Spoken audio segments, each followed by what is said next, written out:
Hello, everyone. Welcome into our latest live broadcast. Joining me today, I am super excited to have a guest on who is a peer in the industry, working as a computer tech and on the side, making YouTube videos.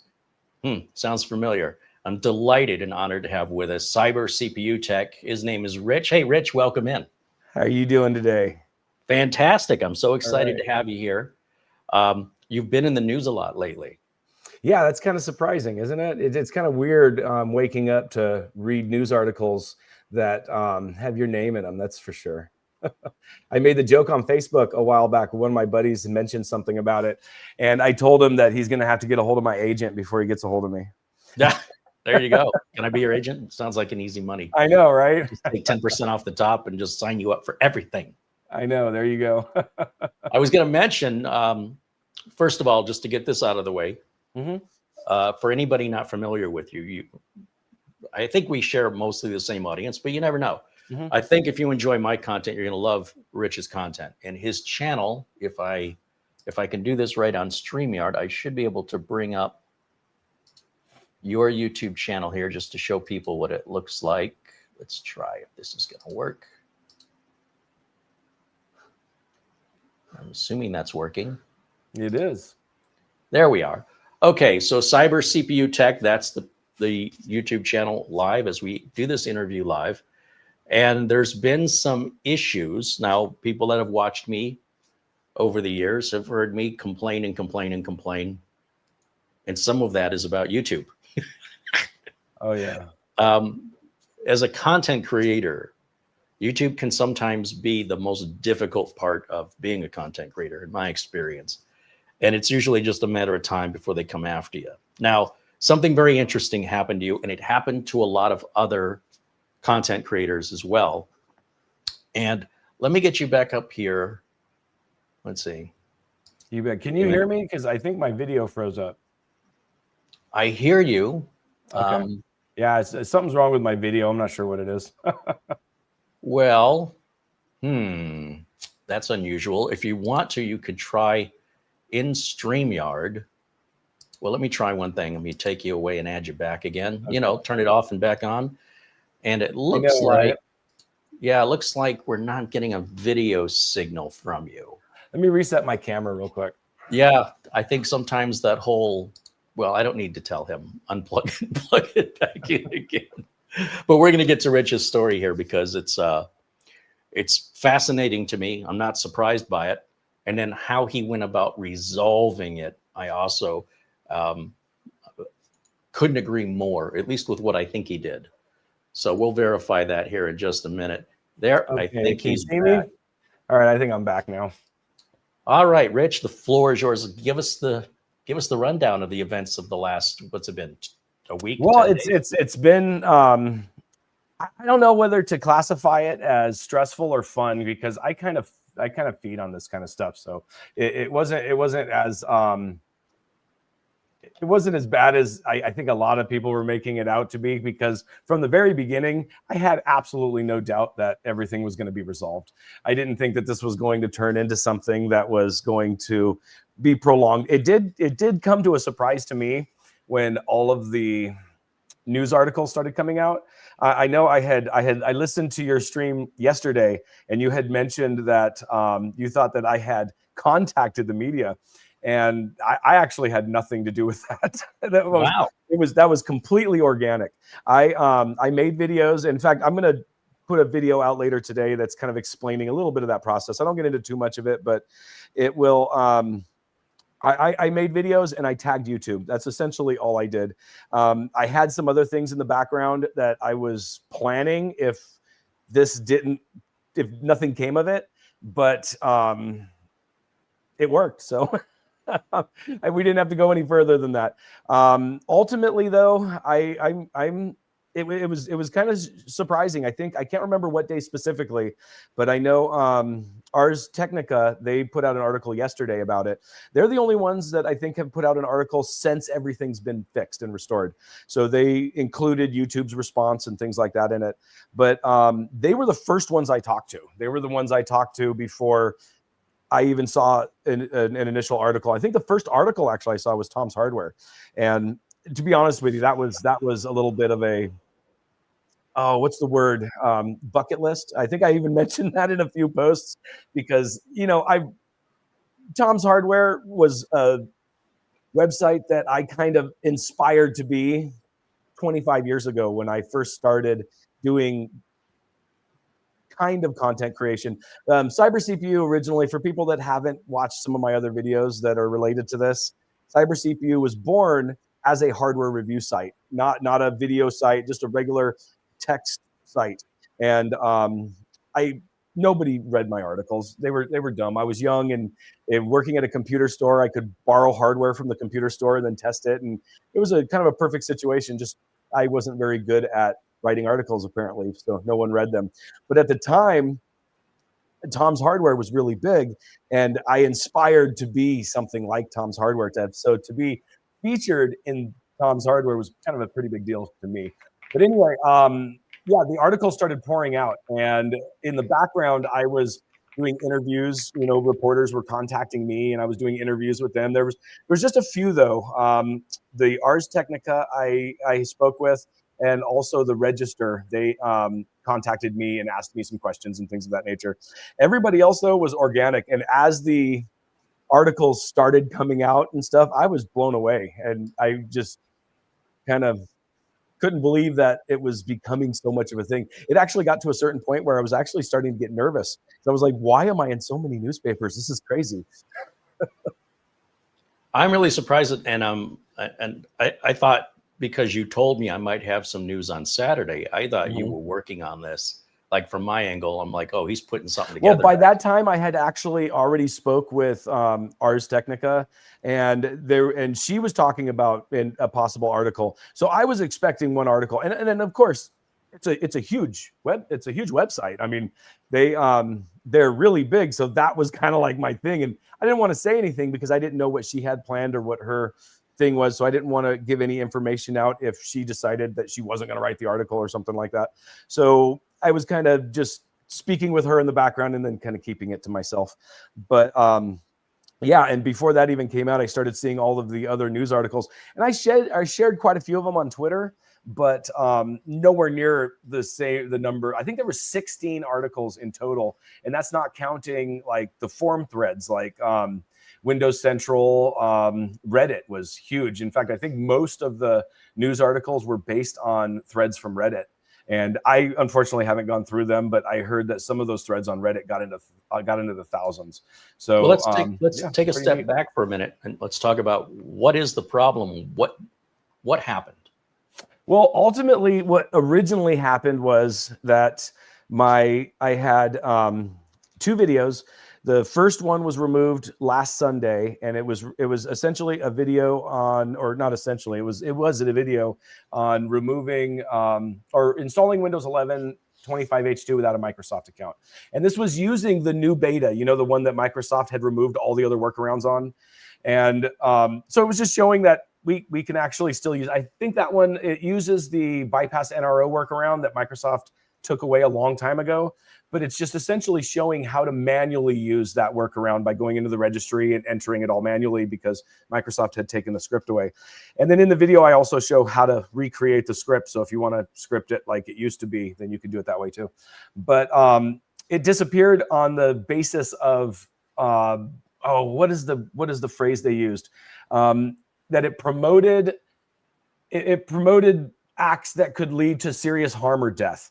You're saying that's from YouTube, not from Microsoft. From YouTube, yeah, from YouTube. And so essentially, your video. Hold on. I just want to make sure I'm clear. You posted this video on how to bypass the Microsoft online account, which you know we've done here a number of times. Yeah. And I'm sure you've done it in the past too. Oh yeah, numerous times. Yeah. But this time, YouTube immediately or.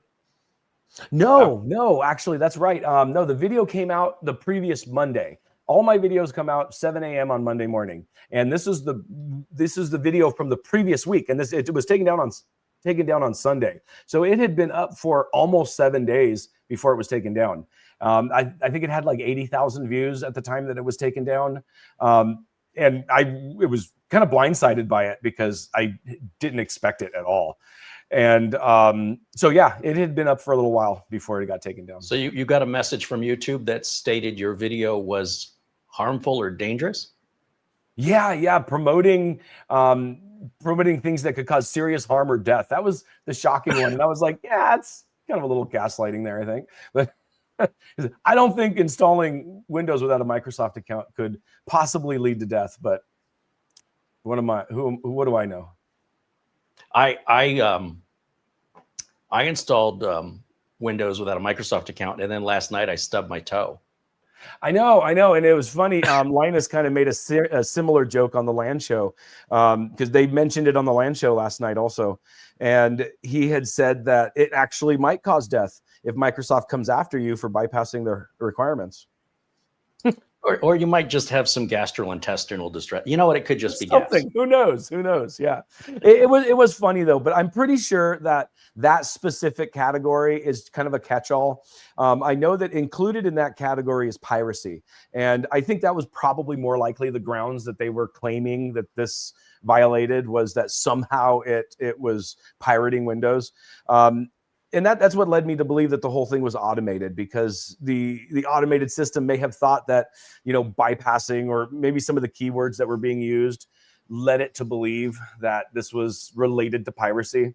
But it was hilarious how the support specialist that I had originally talked to. For people that haven't heard the whole story, I run this all down in my last video, so I kind of give a lot more details about what actually happened. But the support specialist that I spoke with, she told me that it could lead to serious harm and death.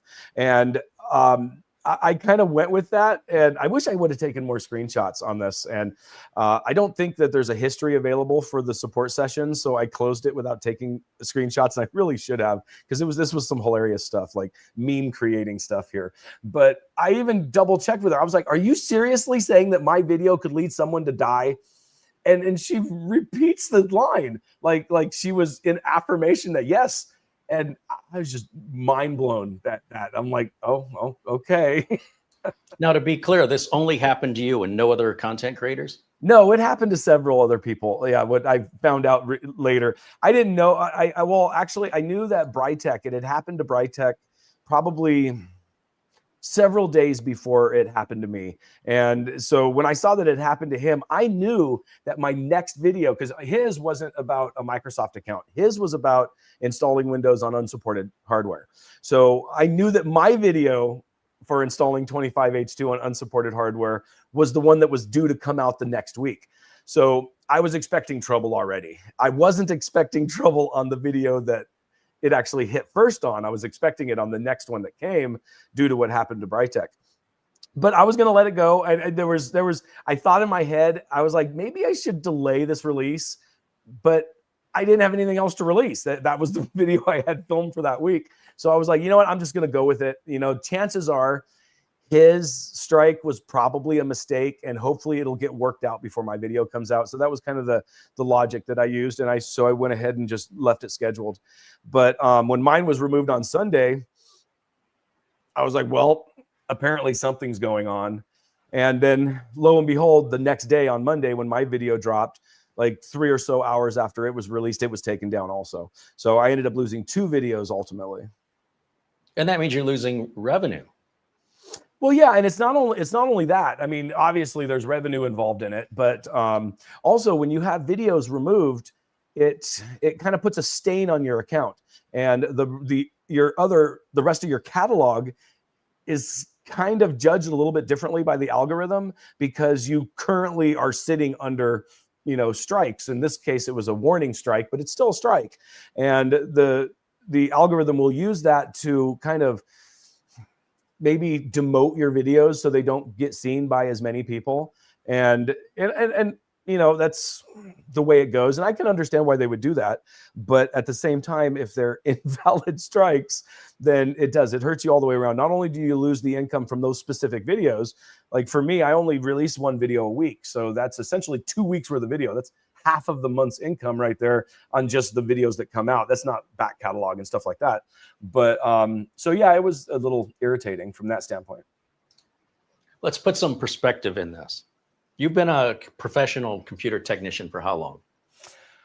Oh, 20, 24, You know, it's a 25 while years. when they have to think about it. Yeah. Well, I started at a computer store in right after Y2K. So 2000, 2001-ish. And you started your YouTube channel when? 5 years ago. And in the time you've started your YouTube channel, has this ever happened to you before? Yes. Yeah. Shortly after I started, I had 2 videos on the same topic, actually, installing Windows 11 on unsupported hardware, that were taken down on the same policy grounds, that they were dangerous and could lead to death or whatnot. But at the time, I had no following whatsoever. I was a very, very small channel. So there was no pull in regards to what I could do. But the biggest difference back then is that AI hadn't taken over as much as it has now. And so I was able to simply tag Team YouTube on Twitter and say, hey, my video was taken down, and is there anything that we can do?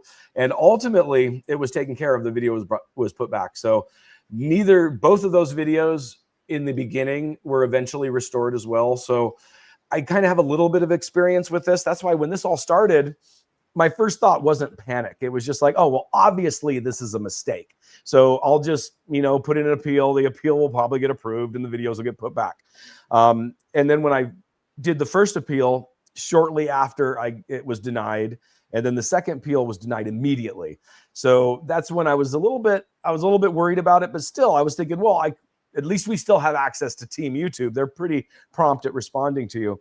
But I can't even count how many times I tagged them on Twitter. 20, 30 times.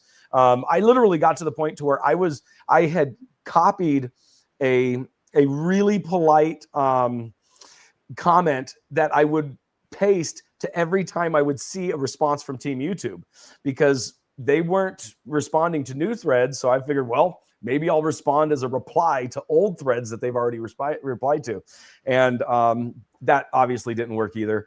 Later on, once the smoke cleared on everything, and again, this is just me guessing, is I think that early on in this situation, when the news organizations and stuff started getting involved, because they all contacted YouTube as well, and they all started talking to YouTube. So I think they kind of knew something was going on. So I think the reason why they didn't respond to me was because it was already kind of moving in the background. And I guess there's no point in responding if you don't have anything to say. If that makes any sense. You handle this a lot nicer than I would. Yeah. Well, I mean, ultimately, when it comes down to it, I kind of, you can't, there's no point in crying over spilled milk. It is what it is. It's like, it's me getting mad about it isn't going to change anything, And so, trying to be polite is, I guess, the best way to maybe make it is. It is. But I mean, if I knocked you down, like just in real life, I didn't see you there, I didn't mean to, and then I ignore you, I don't check to see if you're hurt, I don't offer you a hand back up, I don't even acknowledge that it happened.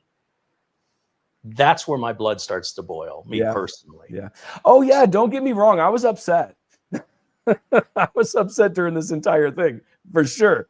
But it's like, ultimately, it is what it is. I mean, it's like you can get mad about it and let it dominate your life and make it ruin your day, or you can laugh about it. I thought it was hilarious. And it's like, with a lot of the articles that were written, they really, really, really dug down on the claim that it could lead serious harm or injury, or serious injury or death, right?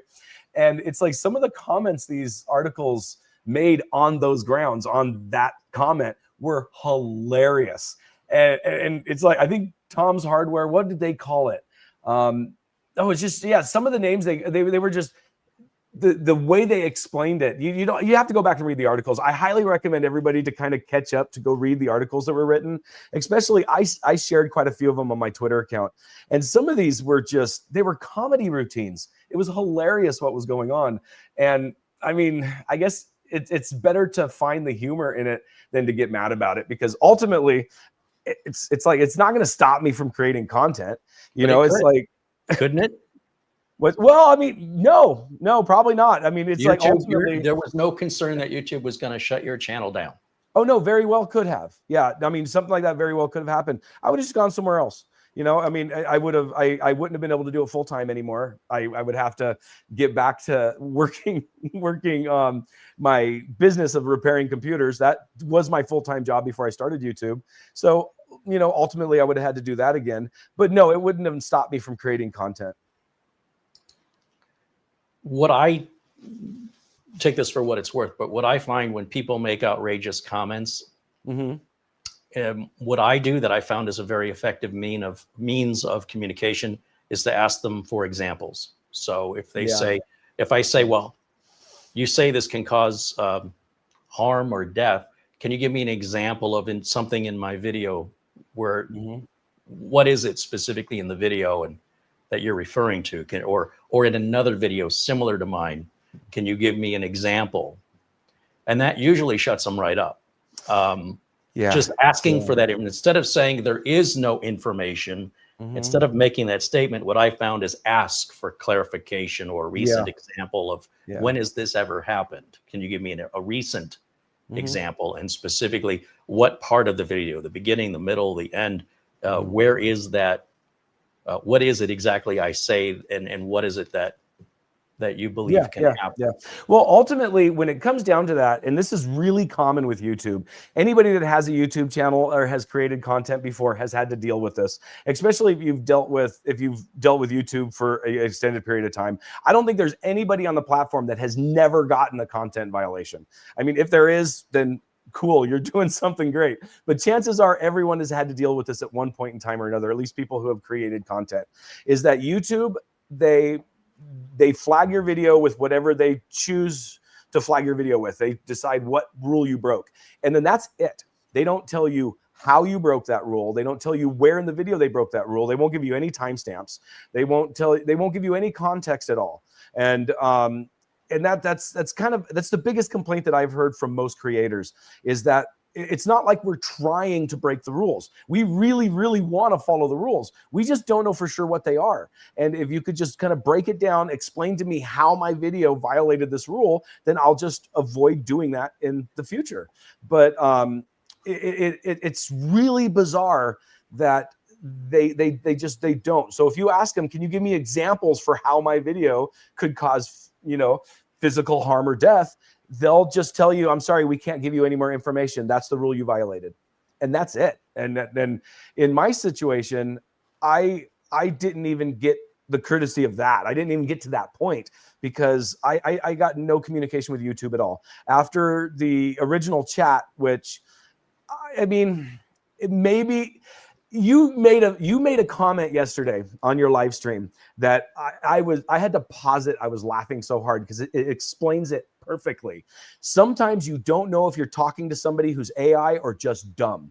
And that's exactly it. Bureaucrat. And so maybe the support specialist wasn't AI, but they weren't very smart. Well, that was going to lead me to my next question. Do you think this whole thing was all AI all the way through, or do you honestly feel like at some point you were actually talking to a person? I don't know. See, that's the thing. Yeah, you see, I'm not sure, and it's like I talked to Brightech about this as well, and he's kind of on the same page. It's like maybe I mean it's like now that I've finally spoken with YouTube, now that they finally contacted me, they said that the initial takedown. Well, that's the thing. I'm not even sure about that. They said that essentially I can't remember their vocabulary. I'm going to quote it in my video later on this afternoon when I'm going to tell everybody on my channel that, we got all our videos back. I'm putting a video together for that. And I have the quote inside my script, but essentially they were saying the initial reaction or the initial thing that happened, the initial takedown, I assume, was not automated. So I don't know if they're talking about the takedown itself, the appeal that was denied, or all of it, but they're saying it wasn't automated. And okay, I mean, I'm kind of the point now to where it seemed awfully automated to me. But if they're saying it wasn't, then Okay, I guess, but it's like the second video, the part that really kind of makes me wonder. And you know, I've actually tried to steel man it. I've tried to think about how this could be the case. But the second video, when it was taken down, when I submitted the appeal was denied in a minute. I mean, it was literally like 60 seconds. It was a minute. Instantaneous. It was instant. Well, it wasn't quite instantaneous. Well, it for was the time it takes to transmit, receive. Yeah, so yeah, back. maybe. Yeah. And so it's really hard for me to believe that that was not automated. However, I've tried to kind of think about ways to where maybe that could be, and possibly maybe the original takedown takes out a section of the video that happens to violate the community standards. So in that case, the reviewer or the person that looks at the appeal, maybe they don't have to look at the entire 17-minute long video. Maybe they only have to look at the small part that is in violation of the terms of service or the content policy. And maybe it's not even a video. Maybe they only get a transcript of that section. And we all know how YouTube's transcripts are sometimes. Have you ever watched the text on the screen? And I've watched myself with. Yeah, sometimes it's really bad. It's hilarious. You know, and I have a tendency to talk really fast. So when the AI is trying to break down my words into text, I've watched it before, and I'm like, I didn't say that. And so there's a possibility that maybe some words got translated wrong and they're only looking at the transcript, and possibly they could see something really bad right off the bat. Oh yeah, this is bad. And then deny. So maybe something like that happened. So I'm trying to give YouTube the benefit of the doubt, because if they say it wasn't automated, then okay, fine. I guess it wasn't automated then, but it just seemed really automated to me. What I'm concerned about though is there's a lot of other creators that this happened to. I think there's some other creators that are actually still dealing with it. And so when it comes to that, I'm concerned that instead of YouTube making these policies a little bit more creator friendly, that they're going to make them a little more covert, if that makes any sense. Like, let's not deny appeals in 60 seconds. Let's arbitrarily wait 24 hours on an appeal that we would have denied in 60 seconds, but make it seem like a longer amount of time so that the person doesn't think it's automated. That's what I'm really worried about. And there have been, because YouTube is worldwide, cultural agendas showing beheadings and executions that on Facebook and YouTube. Yeah. And what concerns me is, I understand YouTube needs to keep that off their platform. It's not advertiser friendly. People don't want to see it. Yeah. But they should have, and I don't know if you saw this part of my video and what you think of my idea of consideration for viewer reputation, creator reputation score. Yeah. In other words, how long has this person been a creator? Yep. How many videos have they made over what period of time? How often have we had to chastise them? And when we have, when have we retracted it because we were wrong? And so before we go after this particular creator again, let's see what history this creator has. And it certainly seems to me that whether you started your YouTube channel today or like I did in 2009, none of that's taken under consideration. Imagine if eBay or Amazon didn't allow people for feedback or what's the history of the seller, then I don't know if I'm going to offer a higher bid.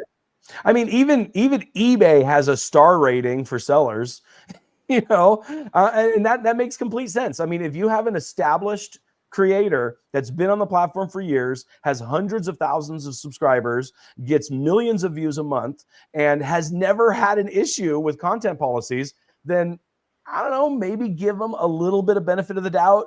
Or at least put it in the algorithm as part of the measure, right? What are we comparing this to? Just anybody? Everybody's the same? That's like, I don't think I'm any smarter than anybody else. And YouTube are supposed to be the experts. How have they not come up with this? Your guess is as good as mine. Yeah, it doesn't make sense. Yeah, it doesn't make sense. The entire system doesn't seem to make sense. And the system tends to, in just my limited experience with it, because like I said, I've been a creator for 5 years. I have had a grand total of 4 videos removed. Out of those 4 videos, 2 of them were in my early days and they were restored. And the other 2 were last week and they were restored. So this is my whole experience with YouTube's content policies. But in regards to that, I have a tendency to believe that their enforcement or their monetization, their enforcement of rules is based more on punishment than correction. And it doesn't seem like they're really interested in correcting creators in order to help creators make good content, or at least rule-abiding content.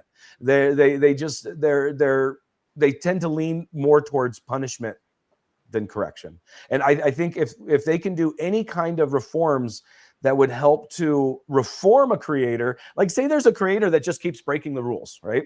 And they're breaking them because they don't know for sure what they're doing wrong. It would be a really good idea to say, hey, listen, don't do this. That might solve the whole problem. And just give them an example out of their own creation of what they did wrong, then they can use that to move forward. When I'm sitting here scratching my head trying to figure out how Windows 11 with a local account could cause death, how am I supposed to improve myself with that? I mean, I have no idea. So a few years ago, I was doing pretty good on YouTube, and I thought, it's been a few years, I can take a vacation. Yeah. Got in the car, drove out to Michigan.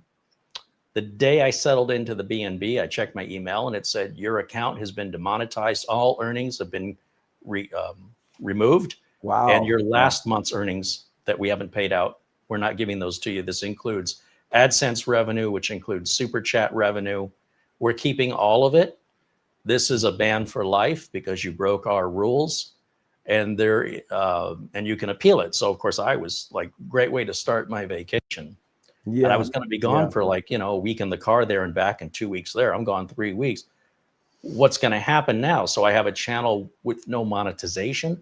All of those videos I made in my library over the last plus decade are no longer generating, even pennies. So it took me 90 days. You have to include all the revenue I lost while monetization was disabled, plus what they stole. And I'm just going to say it flat out. They stole my money. I don't know why they think Super Chat is related to AdSense, but they do. Oh, yeah, especially since that's money that viewers are giving you directly. Exactly. So, and look, if you want to demonetize me, then just give the viewers their money back. You don't get to keep it. That's where it crossed the line for me. Well, ultimately, they claim they do. From what I understand, they claim that they refund. At least I don't know about the viewers, but I know they claim to refund the advertisers for ads that ran on channels that were supposedly not safe for ads. That's what I hear happens. I don't know if it actually does, but. Well, the bottom line is it took 90 days to resolve. They didn't give me back all the money they took. I got about 60, 70% of it back. They didn't apologize. They didn't compensate me for earnings lost. They just said, once I finally got a hold of, I don't know, the 7th or 8th person, I finally got somebody who was listening. And I got this email that said, congratulations. Upon further review, your channel had monetization re-enabled. I made no changes. And this is all time consuming. Like this is much like you, I started my YouTube channel as a way to show the repairs and diagnostics that I was doing. So kind of double dipping. I'm getting paid by the customer to fix the computer, and I'm getting paid by YouTube to show that repair. And YouTube started paying me more than the repairs. So I started putting more time into YouTube. And I thought I had a nice royalty nest egg building. And then they stole it all from me. And there was no warning that it was coming. There was no offer of correction. The appeal was denied. And I fought and fought and fought and fought and fought and fought. This was all consuming to me. It was so wrong. And then finally, when it was corrected and they said, okay, your monetization's been turned on, they didn't put my channel back. All my videos had monetization disabled. And really? There was no bulk option at that time. They have the bulk option to disable all. I don't have an enable all. So I had to click on each video and turn monetization on, save, go to the next one, save. And I spent hours doing that because every second I was losing money until that was switched back on. And I don't think a lot of people realize just the the amount of work that's involved. Okay, give a really good example. In my videos average about 20 minutes long, roughly. Sometimes a little bit less. I try to keep them around 20 minutes long. Unfortunately, next week's video is going to be a half hour long, so hopefully it's not too long for people. But there's a lot of good information in it. So, but YouTube recently, they auto-enabled mid-roll ads. And I personally, I don't like mid-roll ads. I don't like seeing mid-roll ads. They drive me nuts. So I don't want my viewers to be driven nuts like I am half the time when I'm watching videos with mid-rolls.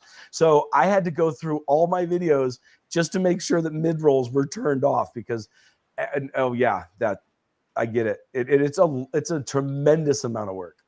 Yeah. On top of that, I always thought, like an author, I'll make royalties on these videos forever. I could retire from this if I have a large enough library, even if they're only making $1 a month. If I got you got to make sure to upload a new video every 90 days because they demonetize you if you haven't uploaded in 90 days. I thought about the same thing. I was like, videos. But here's the thing. Really? Yeah. I think it's 3 videos and I thought about this before because it's like if something were to happen to me, I'd love it if my YouTube channel could take care of my family. But then they're going to have to upload videos in order to do it. But it's a good thing, though, because my 11-year-old daughter, she has aspirations on being a YouTuber. So maybe she'll take over the channel someday. So who knows? We'll see.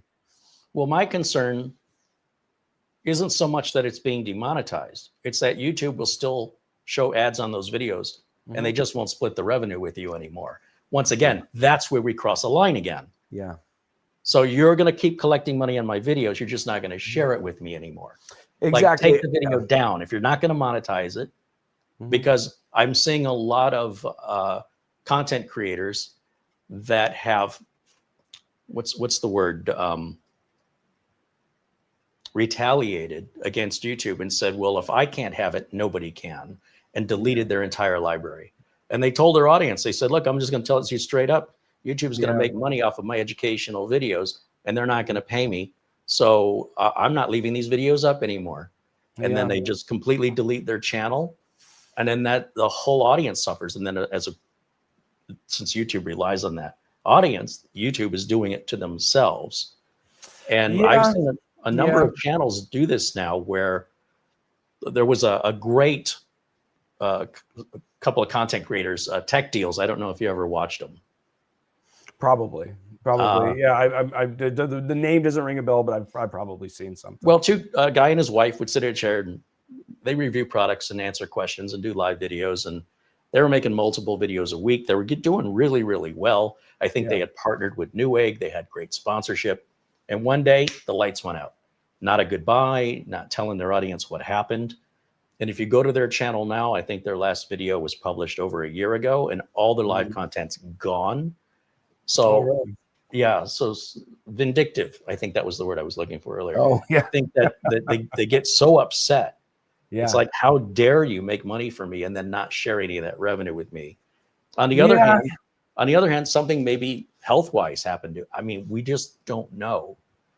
Oh yeah, there's YouTubers all the time. Like I wasn't a regular viewer of this in particular creator, but I can't even remember his name right now. Man, I'm blanking out. It was that guy that did all the outdoorsy stuff. It was something like the Outdoor Boys or something like that. And he would do stuff like building a hut in the forest. Like he'd go camping in a glacier. I mean, this crazy outdoor stuff. And he just came out of nowhere. Nobody expected it, and made a video and just says, you know what? I've had fun, but I quit. And the guy had like 15 million subscribers and just said, yeah, I'm over it. I'm going to stay home. Well, let me ask you this. Speaking of that, do you long for the days when you weren't as popular as you are now? Because I have found, being a content creator, as you get more popular, you get more bullying, more bots, more spamming, more likelihood someone's going to steal your content and post it somewhere else like TikTok. You get more harassment. So what do you think? Where's the balance? What do you think the right number of subscribers is? You know, here's the thing, right? No, I don't like.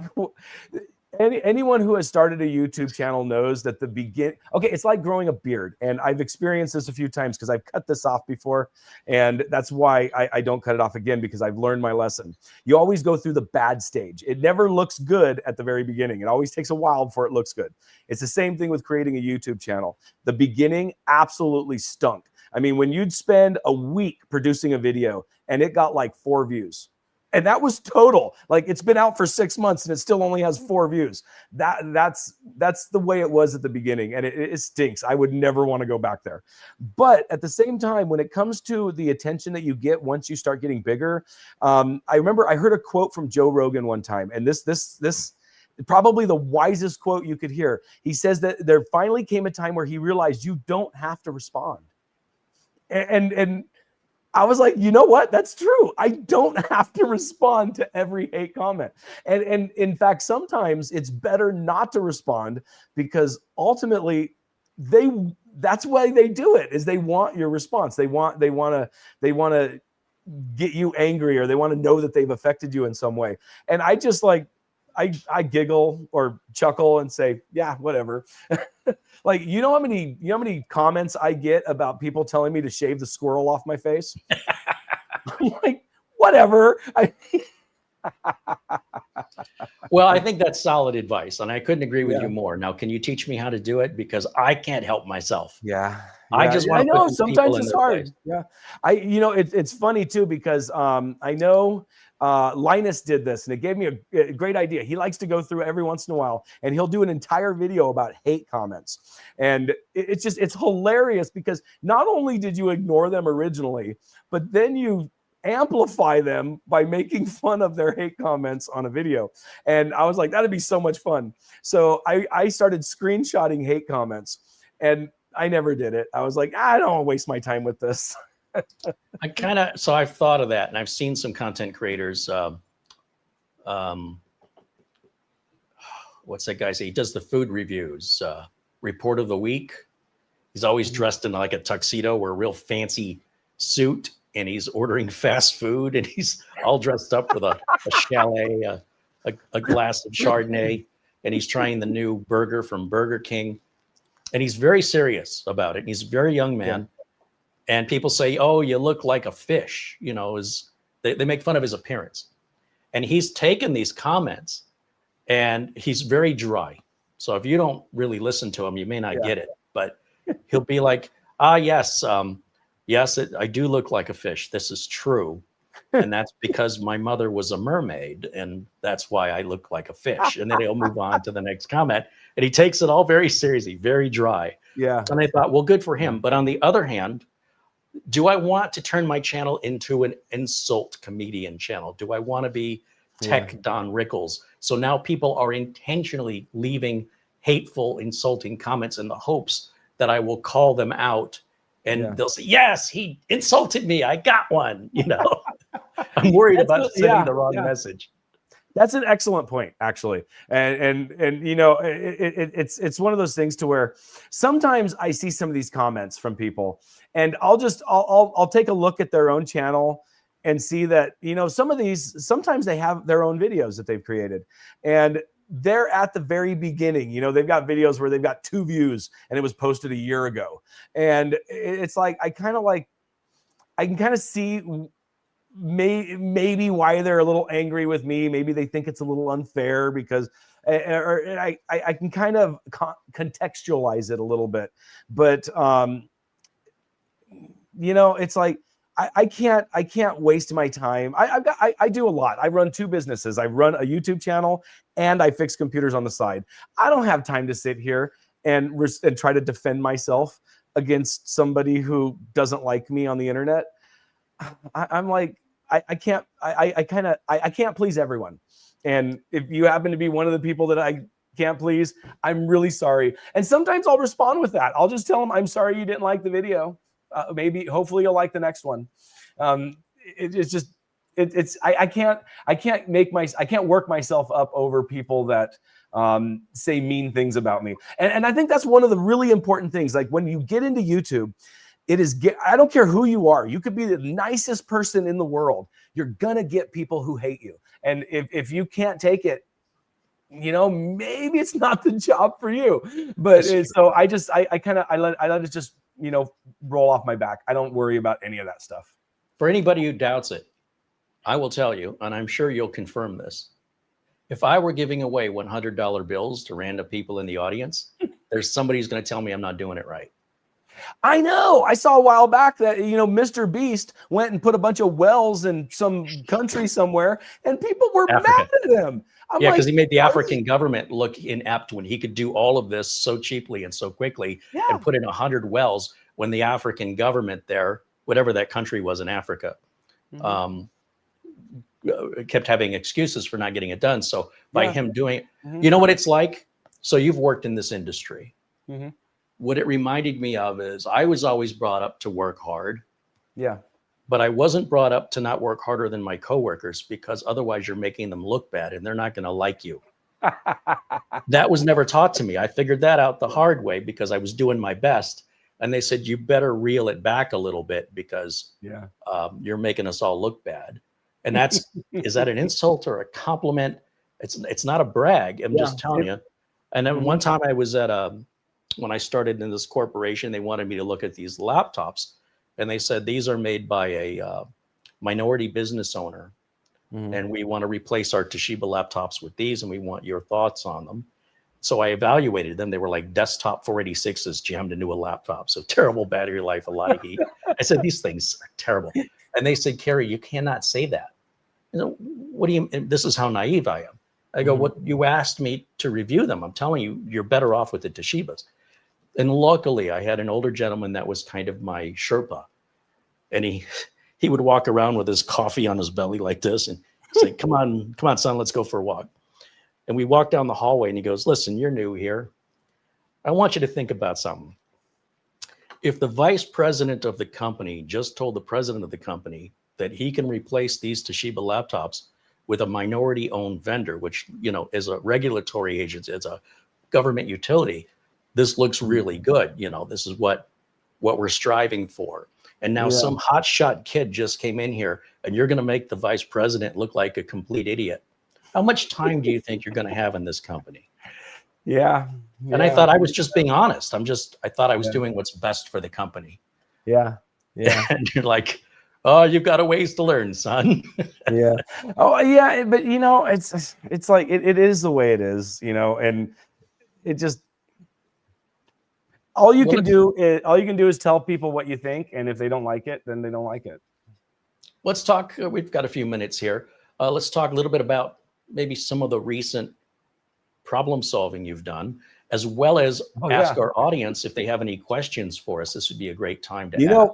Speaking about that story you just told about the desktop motherboard being shoved into the notebook case, I had a similar situation happen to me recently. I had a customer that had an all-in-one computer that they had just bought from Amazon. It was just out of warranty and it wasn't booting. So I went to look at it, and I can't even tell you what the name of this computer is. It's some no-name Chinese brand that I've never heard of before.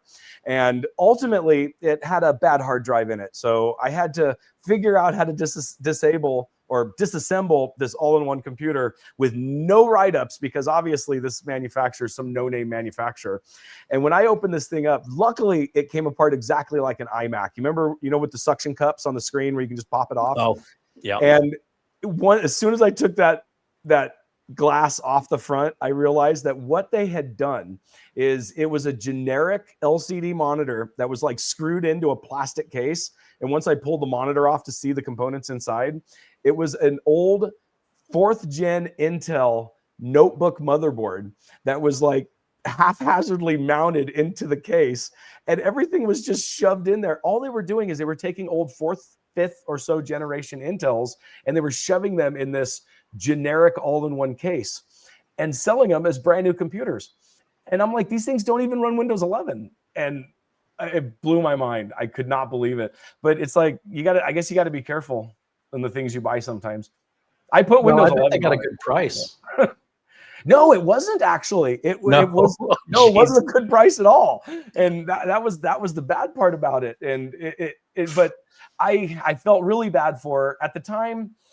I show how to install Windows 11 on unsupported hardware all the time. Typically, I don't do that with my customers because obviously I got to support this stuff. And some of these computers, I mean, yes, they'll run Windows 11. And like I've mentioned in several guides, sometimes they don't run it great. They run it, but they just don't run it perfect. And I want to have I want my customer to have the best experiences possible because that's how they call me back. So typically, if it's over a 6th generation, I'll recommend replacing the computer. So if it's under rather. A 3rd or 4th generation Intel, I'll typically tell them, it's probably time to buy a new computer. However, this one right here, I felt so bad for. I went ahead and just put Windows 11 on it anyway. And it ran really good. So I don't know, maybe I'll change my tone and start doing 4th generation and newer. So I don't know, we'll see. Well, I mean, the problem I have, like my most recent upgrades I've been doing for clients are now 7700s, 7th gen. Yeah. And they won't run Windows 11. So for me, anything 8th gen or above is fine. Yeah. Are you still keeping customers on Windows 10? Are you bypassing? Because I don't want to support that officially, like on my business. No, typically not. It depends on the situation, but ultimately, I've done videos on this in the past. In my business, I normally target. I don't target low income usually because if you've ever ran a business before, you know that low income customers, unfortunately, they are the ones that want absolutely the most for the least amount of money, if that makes any sense. So I typically advertise and I go to the more middle class and higher income brackets. So most of the time, my customers, they just like, okay, if we need a new computer, let's just build a new computer. So it's not as big of a deal. But I do have clients that I know can't afford a new computer. And in situations like that, usually I will just install Windows 11. But no, when it comes to Windows 10, I try to talk people out of staying on it now that support has ended. Primarily because not only does it become a problem with me supporting it, but it also becomes a problem for them from a security standpoint. So I don't want them to have security issues and then say, well, you're the one that told me I could stay on it, So here's my moral dilemma. Mm-hmm. Or maybe I should just ask you. When you make videos and you show people how to bypass, like the Microsoft account, I have a whole different reason. If I'm setting a computer up for you, right, and I'm going to set the whole thing up for you because that's part of the service I do, I don't want any of my stuff on your computer, not my MS account, no caching. I want it clean as if it came from Dell, except unlike Dell, I'll set the whole thing up. I'll go through the process, get it up to the desktop, get you on your network, hook up your printers. So if they want to add a Microsoft account, let them. I don't have a problem with having a Microsoft account, but I don't have one and I don't use one. I also don't care if somebody at home wants to bypass the security requirements and think it's the same by putting Windows 11 on something that shouldn't have Windows 11 on it. Yeah. And so I tend to say, okay, when I make my videos, I'm not going to show any videos that I would not endorse in my business. And I'm probably losing a lot of views because I know those videos do really well. And technically, I'm not obligated to support them. If they have security issues, Windows Update stops working. Microsoft has said if you put Windows 11 on unsupported hardware, updates are not guaranteed. And they've followed through with that too. But essentially, they followed through with it on a way that I don't think we were all expecting at the time, and they've stuck with this since then, is they don't actually stop you from installing like security updates and things of that nature. The only updates they bar you from are the build updates. So like from 23H2 to 24H2 to 25H2. So you have to do new workarounds each time there's a new build update.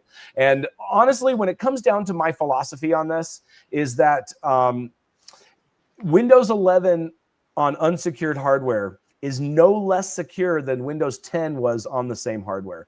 You're not taking advantage of the new security features like Secure Boot, TPM, things of that nature, but you're not downgrading your security from where you were on Windows 10. You still have at least that amount of security, and it's been good enough for everyone since what, 2014, 15?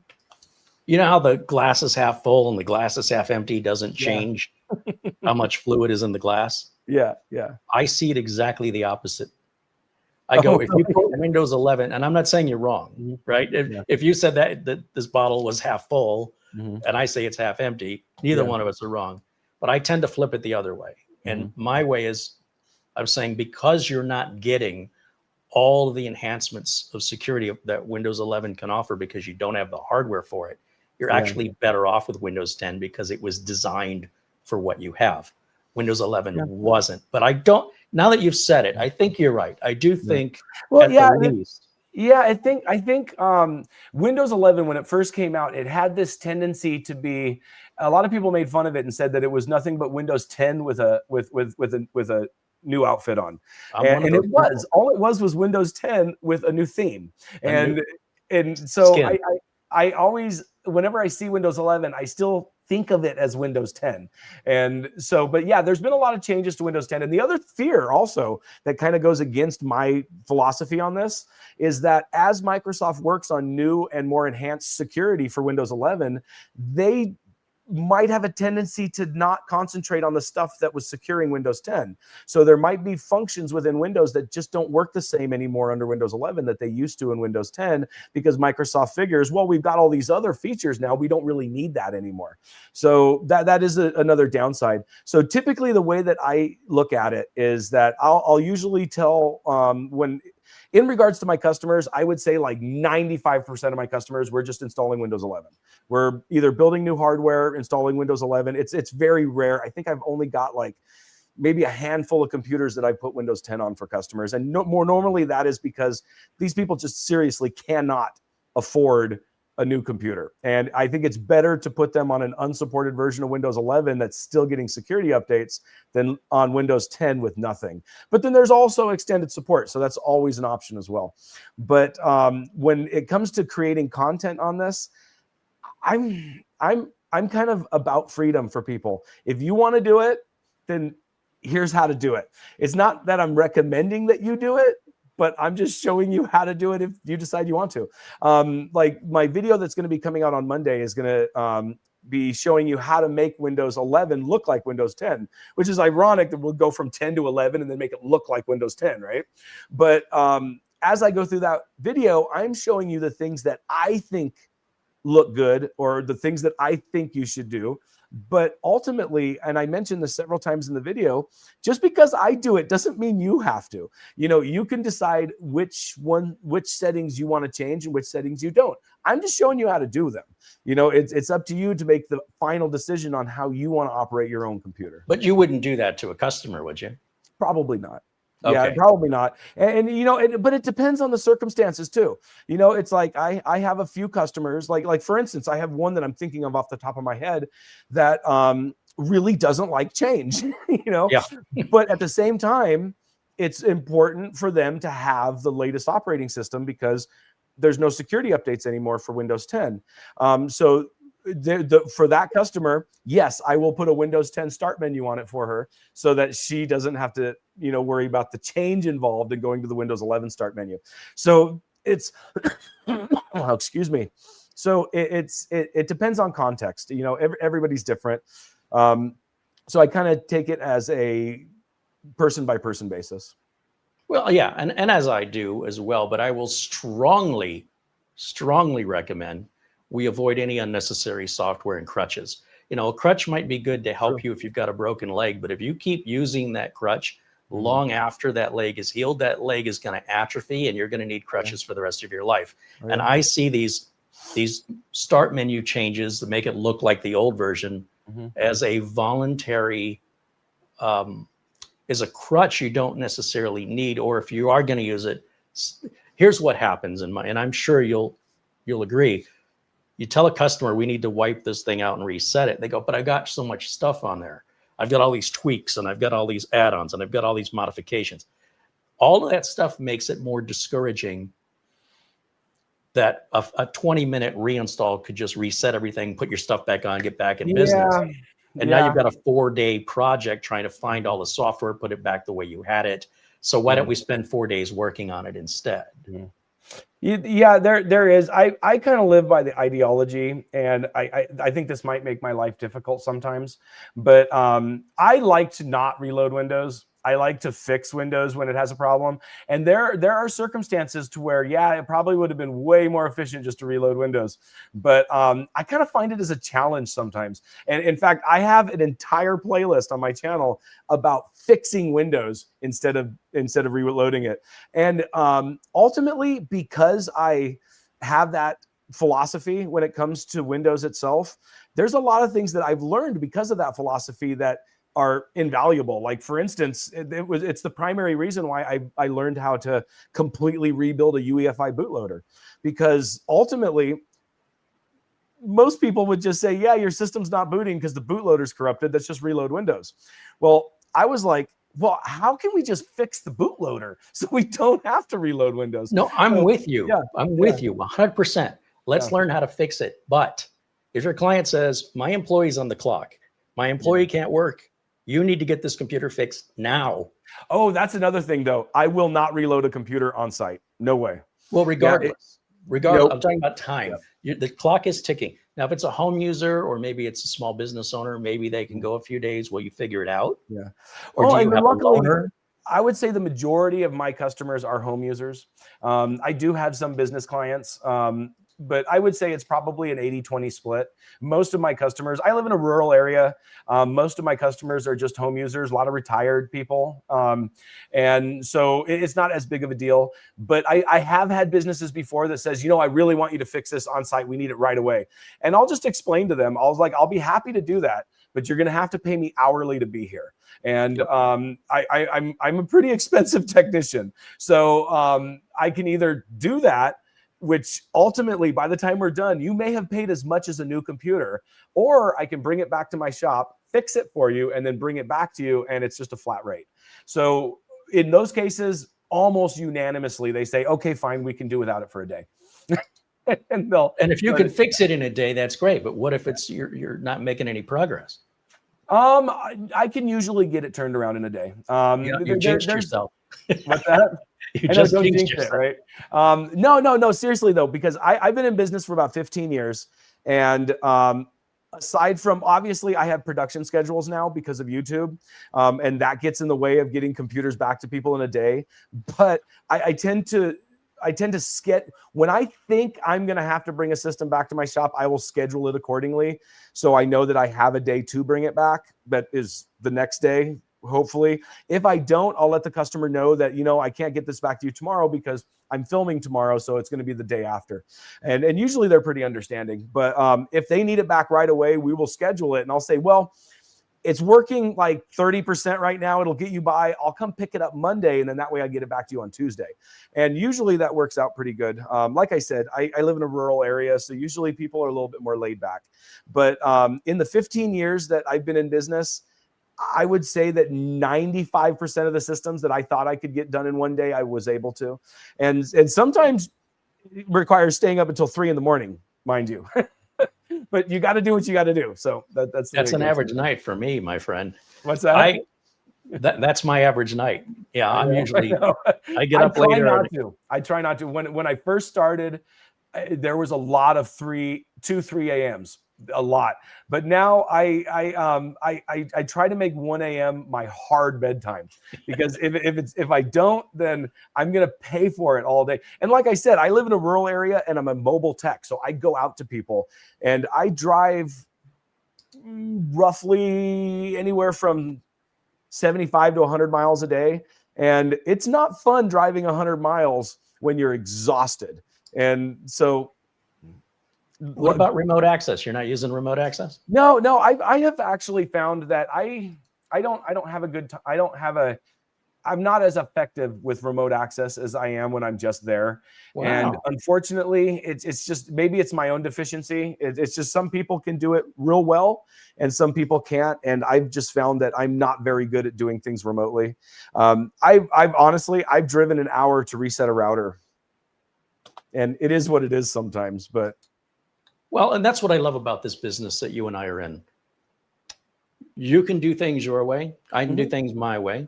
I think the key is the customers on board. There's good communication. This is about how long it's going to take me, and this is what your end result's going to be, and this is about what it's going to cost. And I get that out of the way right at the official sort of estimate, if you will, just understanding the problem. If it's a customer I've never met before, I don't know anything about their computer, I don't know anything about them. Depending on what the problem is, printer's not going to print, I can connect remotely for that. If it's, I had a custom. So in Phoenix, we have snowbirds that come in for the winter. I didn't realize you were in Phoenix. Okay. Yeah, I'm in Phoenix, and they'll leave their home in Iowa for the winter and come on out to Phoenix, and there'll be these retirement mobile home parks. Oh, okay. Yeah. And I tell you what, when I was going there, it'd be like speed limit is 4.5 miles an hour. Yeah. And people are driving around in golf carts. And I go, look at all these old people, man. This is crazy. And they're living in modest little mobile homes on lots. They're like RV lots. And, the RV, some are open RV lots and some are permanent structures of trailer homes. What do you call it? Mobile homes. Yeah. But I've been going there and servicing them now for about 15 or 20 years. And I'm like, hey, this place looks pretty nice to me now. Yeah. But what I wanted to get at is I had this customer call me once, and they said, we just got in, we brought our laptop, we plugged everything, and we cannot print.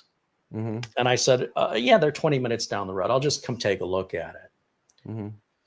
Did you know that you can plug a USB cable into an Ethernet port? Well, I mean, physically, yeah. I didn't think it would fit. So the first thing I do is I get over there. How are you guys doing? Good to see you. I probably see them once every 18 months or something. When you deal with residential customers, you don't typically see them very often, especially if they're snowbirds. And my initial thought is, well, if the printer's been sitting here in inkjet for 6 months, it's probably dried up or something, So I open the laptop, lid, and I'm looking at it, and I'm looking at the plugs. First thing I'm looking at, and I see the USB I can plug. already see where this is going. And I unplug it, and it's sitting in kind of like this. Yeah. And I'm like, how does that? And then I looked, that's an Ethernet port, because they were on Wi-Fi, right? And so I plug it into the USB port, which, again, I had to kind of pick it up and look at it. Printer works. Now, I don't mind visiting with them. It's nice, but I just would rather not spend 40 minutes in the car to plug something in or to push a button. Yeah. And I get it. And there's situations like that I've ran into as well. Typically the way that I do it is I just explain to my customer, I have a minimum of an hour. So if I can drive out there, I can take a look at it. It's going to cost you at least this much. And I would say 99% of the things that I work on, I can do in an hour, and it's pretty easy. If it goes over that, and then plus there's also some exceptions too. Like I like to talk a lot. And so I do the same thing with customers. I will sit there and have conversations with customers as I'm working on their computer.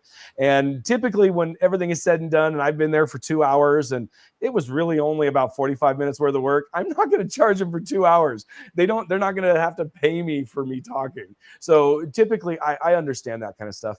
But I just don't want to, I feel terrible when I drive for 20 minutes, I get out there, I move the cable, and I got to bill you the full hourly rate. I know. And I have to explain to them, I got the car. You got to think about the travel. I get it. I've been there too. Like I said, I've driven an hour before to reboot a router. And sometimes you almost want to say like, well, is there anything else I can do? Right. Do you got some time to look at? But in some situations, it's the customer couldn't do it themselves, and they needed you to do it, and what you charge is what they value, and they're fine, typically fine with it. I do like if a problem can be a little bit harder, but sometimes it's not, unfortunately. It's like I drove out the other day 45 minutes because they had no phones, right? And typically I don't do phone and networking much anymore, but I kind of when I started out, I did a lot of network pulling. So I was doing a lot of cabling, things of that nature. So this was a family member. So luckily they didn't have to pay anything. But I drove out there, and essentially what had happened was they had Comcast as a phone service. And Comcast, you know how it has 4 different lines on the Comcast modem? Well, they had activated the 3rd line, not the 1st, 2nd, or 4th. And I'm like, And so all I had to do was unplug it from line 1, plug it into line 3, and all their phones worked. And I'm like, why would Comcast do that? But trying to explain to a customer that is I wouldn't even have considered that a possibility until I saw it with my own eyes. Did they move something? Did the customer like recently move it? Is that how it got moved to the wrong No, plug? what had happened was they went from Comcast to another company, and the other company messed everything up, and they could never get the phones working right. So they went back to Comcast. So Comcast only activated it, and then one of their employees tried to hook it up, and they hooked it up correctly. They hooked it up to the first port like it's supposed, like it should have been. But for some reason, when Comcast provisioned the phone service in the modem, they lit up line 3 as their primary line, not line 1. And so a situation like that, yes, the fix took me 3 seconds to go, well, the light isn't on line 1. Why is it on line 3? So I went, done. And luckily, like I said, I didn't charge for that because it's a family member that had the issue. But in a situation like that, I'd be like, I still drove 45 minutes to do the 3-second thing. So, unfortunately, it is what it is. Well, it's one of those questions. Like I said, normally my customers usually understand that there's driving involved, there's time. I'm giving you an entire appointment slot out of my day. So even if it is a really quick fix, it's like they understand there's that's the reason why they hire me, for one, because they know I'm really good at what I do. So they expect it to be a fairly quick fix. And then sometimes if you can come into a business and fix something in 30 seconds, well, then that's more money they can make because now their equipment works. They don't really care that it took you 30 seconds. They're just going to pay you for your hour and you're done. So in most cases, apologize. Have you ever had them apologize to you because it was such an easy fix? Yeah. I'd be like, oh man, I could have done that. Man, I'm so sorry you had to drive all the way for that. Yeah, I've heard it. I always tell them, listen, you can call me with the easy problems every single day. It doesn't bother me one bit. It makes me feel smart. I know. I just tell them it pays the same. I don't really care. Well, I try and I'll be like, so you're not happy I didn't have to like bang my head against the wall? Nothing to apologize for. If I had to bang my head against the wall. If you want, I can break it again and then make it look really hard to fix. So I don't want to keep you. I know we scheduled an hour. And I have 4 more hours of questions. I feel like there's so much more. If you want to do a few questions, I'll be happy. I'll be fine with that. Let's do it. Well, I'm interested in. Let me grab some water real quick. Yeah. What I'm interested in, have you, so I understand, especially in a rural town, it may be a little bit more personal than it is in a big bustling city like Phoenix, where everybody wants everything quick. They want it done yesterday. They want it done cheap. They want it done right. It's a lot of pressure. And then just getting somewhere. Phoenix is a very crowded city. The roads are always busy. It's 115 degrees outside. Your air conditioning just can't keep up. There's road construction constantly. There's traffic accidents. And of course, you put all this together and it makes it for me very discouraging to want to go anywhere. And I'm getting older and I'm just going to start yelling at kids to get off my lawn. But for my business clients, I keep them on a retainer. And the reason I do this is, one, to get a locked-in income I can count on every month, because you never know, am I going to get a call today, And then what it does is I lower their hourly rate like you were buying in bulk at Costco. You're going to pay me for 3 months of average labor you guys use. And if you're under or above the average, I'll take care of it. And if this goes on for a year where we're regularly over or regularly under, we'll readjust the retainer. But if it's a couple extra hours, 1 quarter, couple less hours the next quarter, close enough, right? So I'll have keys and an alarm code, and I can go in at night. I can open the doors, undo the alarm, get out of the heat, get out of the traffic. When all the other sheep are at home, I'm going to work. And I'm not interrupting productivity. I'm not having a conversation with anybody. I'm there alone. I'm testing. I had a really interesting problem once where this process was not ideal. I had a customer say, I'm getting a bunch of weird like hieroglyphics on my screen. Okay, I don't know what that means, but I said, let me know if it happens again. Is it doing it now? No. Well, I got to see it. I'll come in and I'll take a look at it. And I go in and I'm there by myself and I can't replicate this problem. Let me know if it happens. They call me. Okay, it's happening again. Like, okay. And I start thinking about this. And I go, can you take a picture of the screen with your phone? Because I don't know what you mean by hieroglyphics. And she says, never mind, I fixed it. I'm like, no, you can't just say never. I need to know now. You have to tell me. Well, this was an accountant, and they had multiple employees. Yeah. And when I first took them on as a client, I suggested, I'm going to give this whole thing away now. Before I do you want to guess what it was? I have no clue. I'm actually curious myself. Okay. One of the first things, they're dealing with people's taxes, social security numbers. And so I want to make sure we're not using Wi-Fi and we're not using any wireless keyboards, period. And when I said, what did you do to fix this? And by the way, I recommended wired keyboards. And that way you don't deal with batteries. It doesn't make sense to have a wireless keyboard for most people because it stays in one place. Now, wireless mouse, that's perfectly logical. Yeah. But why would you deal with batteries and all that other nonsense if you don't just plug it in? And so anyway, I said, so what was the, you got to tell me. And she says, well, I was looking at the screen and I was looking closer at what it said and I saw an address. So I walked down the hall to the neighboring offices and said, is anybody working on a client at this address? And somebody like 2 offices down, 2 cubicles down the hall, actually much further than you think a wireless keyboard would transmit, was in fact working on that, on a tax for a client. And they realized that they should probably be using wired keyboards. I know exactly what you're talking about. I would have never been able to duplicate that on my own. How would I ever replicate that? It requires 2 people at the same time. And it was intermittent. I had exactly the same thing happen. It was an elderly real estate agent. And she called me and she told me that her keyboard was, or her mouse was moving and her keyboard was typing all by itself. And I'm like, how is that even possible? Right.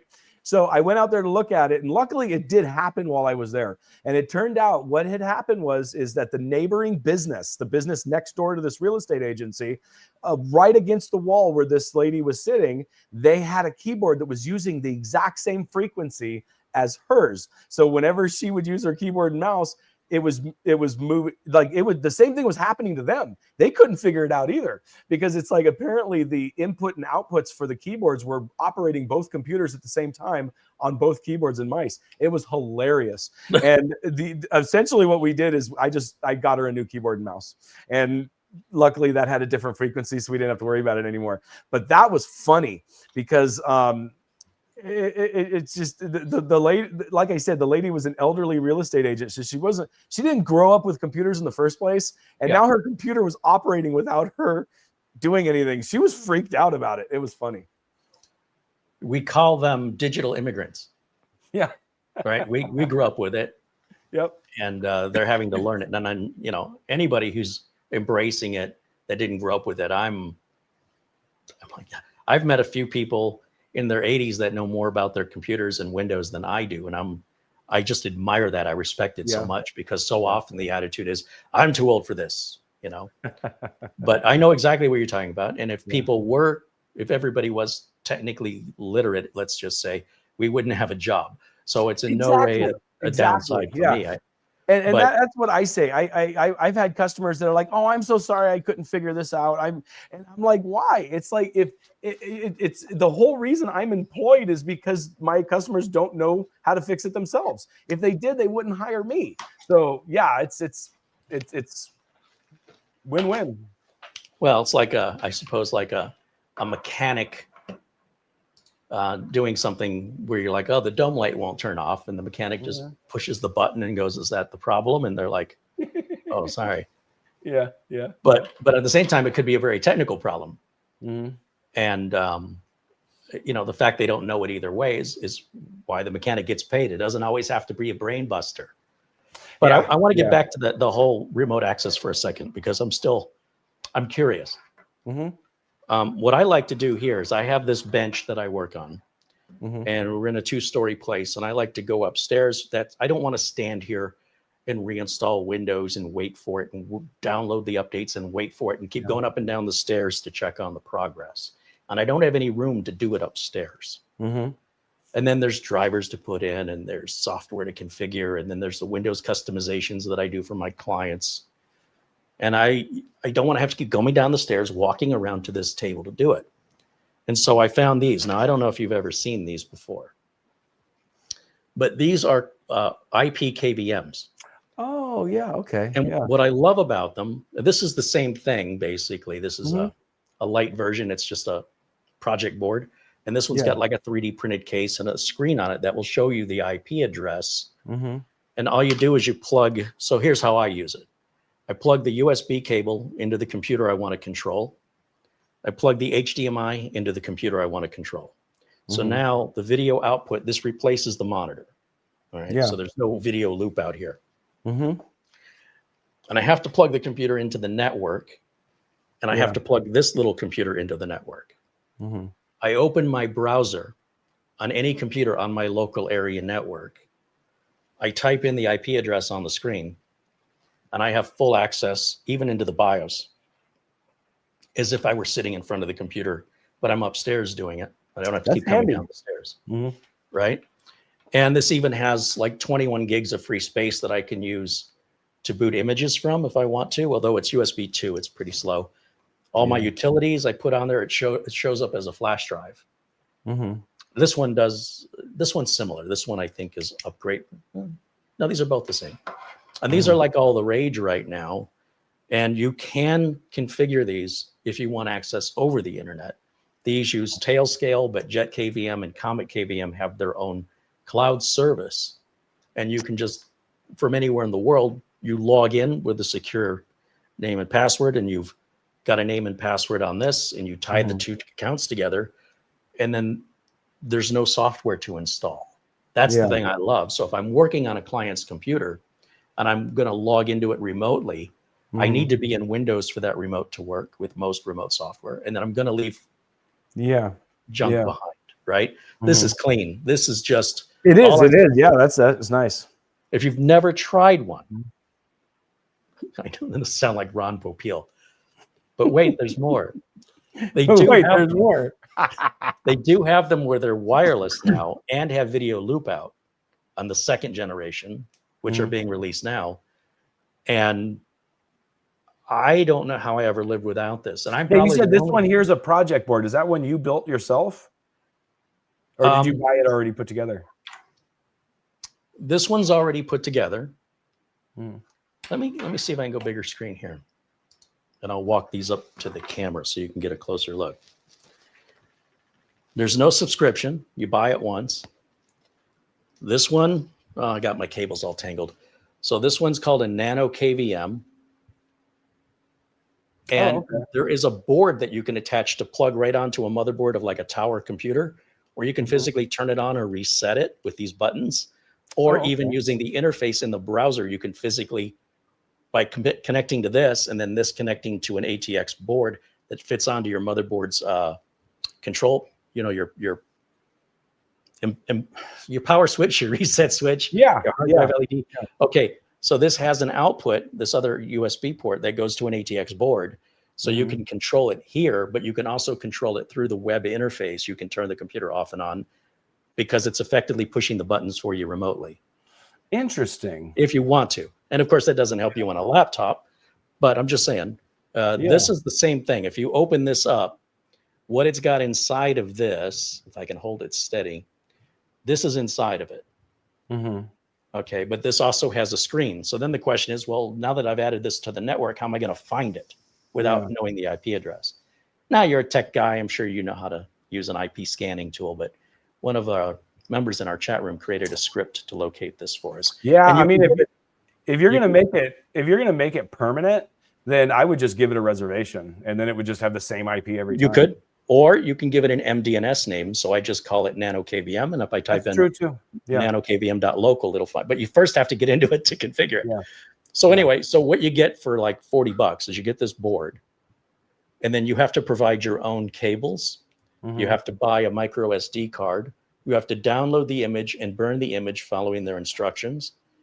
and then you're pretty much good to go after that. Yeah. So this one's actually a little bit cheaper because one, you got the screen, it includes the cables, and the software's already done for you. You just plug it in, it's ready to eat, if you will. And these are just two examples. Other competitors make them as well. And even if I don't like deploy these out to customers, but I do have a customer in California, and I had disabled TPM on all of their motherboards when I built their machines because I didn't want Windows 11 to just suddenly appear one day. So now they never got Windows 11. Now they want Windows 11, and I'm thinking every motherboard. Not everyone. Every third motherboard is different. I'm actually, believe it or not, ironically, I'm dealing with that right now with a few customers. Is I'm finding more and more, and I can only assume that another technician did this, but I'm having customers that want me to upgrade their computers. So I pick it up, I bring it back to my shop, I go to install, and it says it doesn't support TPM. I'm like, what are you talking about? This is an 11th gen Intel. And then I'll go to the BIOS and it's disabled. And I'm like, I might have been what I did. Technicians are doing this. But yeah, the way I do it, if you want to put me full screen real quick, I'll show you what my shop looks like. So essentially, I just recently built this shop right here. But if you look over right here, that's my workstation. So I've got 4 workstations there on custom cabinets. I built all the cabinets myself.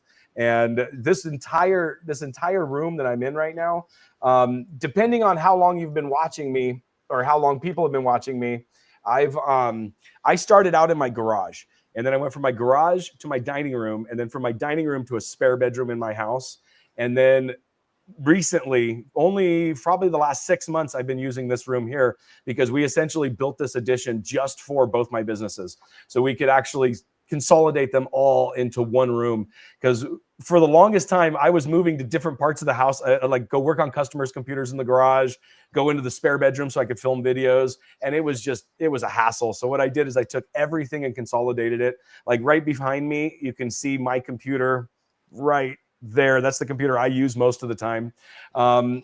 So everything is all in one place, so I don't have to move everywhere anymore. So I've kind of designed my entire environment into the way that I like to perform, or the way that I like to work, and it works really good. I'm able to do a lot more now with a lot less time. So, well, I would show you what my studio looks like, but imagine if Fry's Electronics vomited all over your room.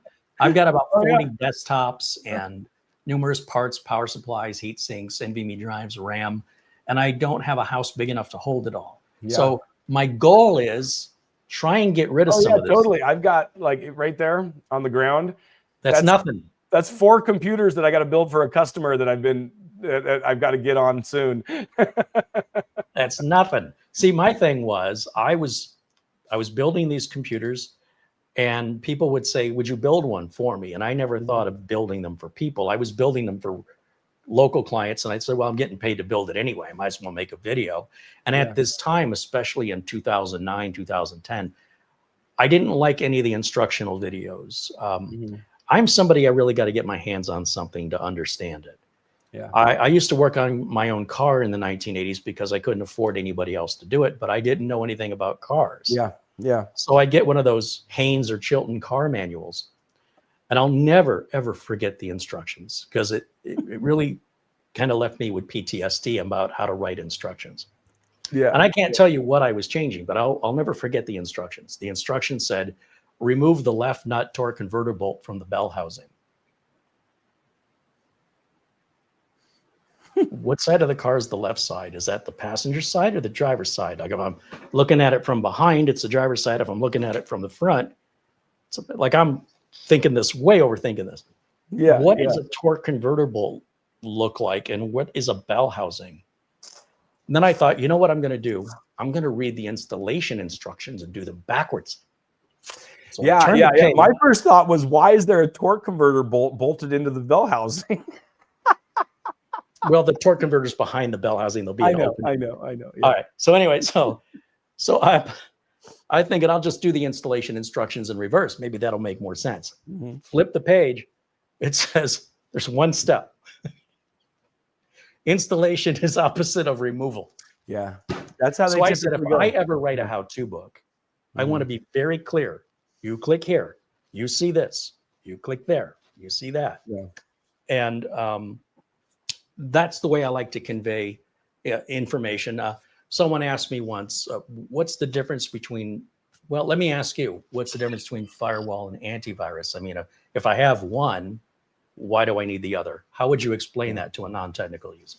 Well, I mean, essentially a firewall, obviously, is to stop things that from coming in that you didn't request, and an antivirus scans the things that you do that does come in. So you know, I think in a lot of cases, you'd have to know who exactly you're talking to be able to know how to explain it. Because like you just used the car analogy. I'm a big car guy myself. I love cars. I love building cars. I love driving cars. Cars are a big portion of my life. So car analogies work really well if you're talking to somebody that understands cars. If you're not, then the analogy is just as confusing as the original thing you're trying to explain. So it would depend on who you're talking to and how I would explain it. But typically I would break it. I try to break it down into things that normal people would understand. Like the most common question I hear all the time is the difference between memory and hard drive space. And why are these two different storages? Why aren't they both the same? Like somebody will say, well, I'm buying a computer with 16 gigs of storage. Isn't that good? And I'm like, actually, that's 16 gigs of RAM. The storage, no, that's really not good if that's really what the storage is. So I'll explain to them that the memory is like the surface of your desk. It's like the space that you have to actually work. While the hard drive is like your file cabinet over in the corner. It's where you stick stuff when you're not using it. So they understand that because they understand what a desk is and they understand what a file cabinet is. But and it kind of puts it into some kind of context that they're familiar with. At least that's the way that I like to do it. So I try and find a very universal way that doesn't have to be customized for each person. And to me, this is just how I wish somebody would have explained it to me, right? Like, why didn't anybody just tell this to me? So I would do these presentations before COVID, and I'd go to these retirement communities and I'd get on stage and I'd ask the audience, if you have any questions, raise your hand and I'll do what I can to provide answers. And so quite often, like the question you would ask, what's the difference between storage and RAM, memory and memory? And I'd say, well, think of storage as your closet. That's your hard drive. And think of your RAM as the clothes you can wear. I mean, you're not going to put everything on in your closet, not at the same time. So universally, should be universally understood regardless of who I'm talking to. Yeah. Firewall versus antivirus. Think of a firewall as a burglar alarm and think of antivirus as pesticide. The burglar alarm isn't going to keep out the cockroaches and the pesticide isn't going to keep out the burglars. And they look at me dumbfounded, like it can't be that easy. I mean, it's not technically 100%, but that should give you the idea of why you need. No, that's really good. That's really good. I would probably say like the firewall is the door or the lock in the door, but same thing. Yeah, it would work really well.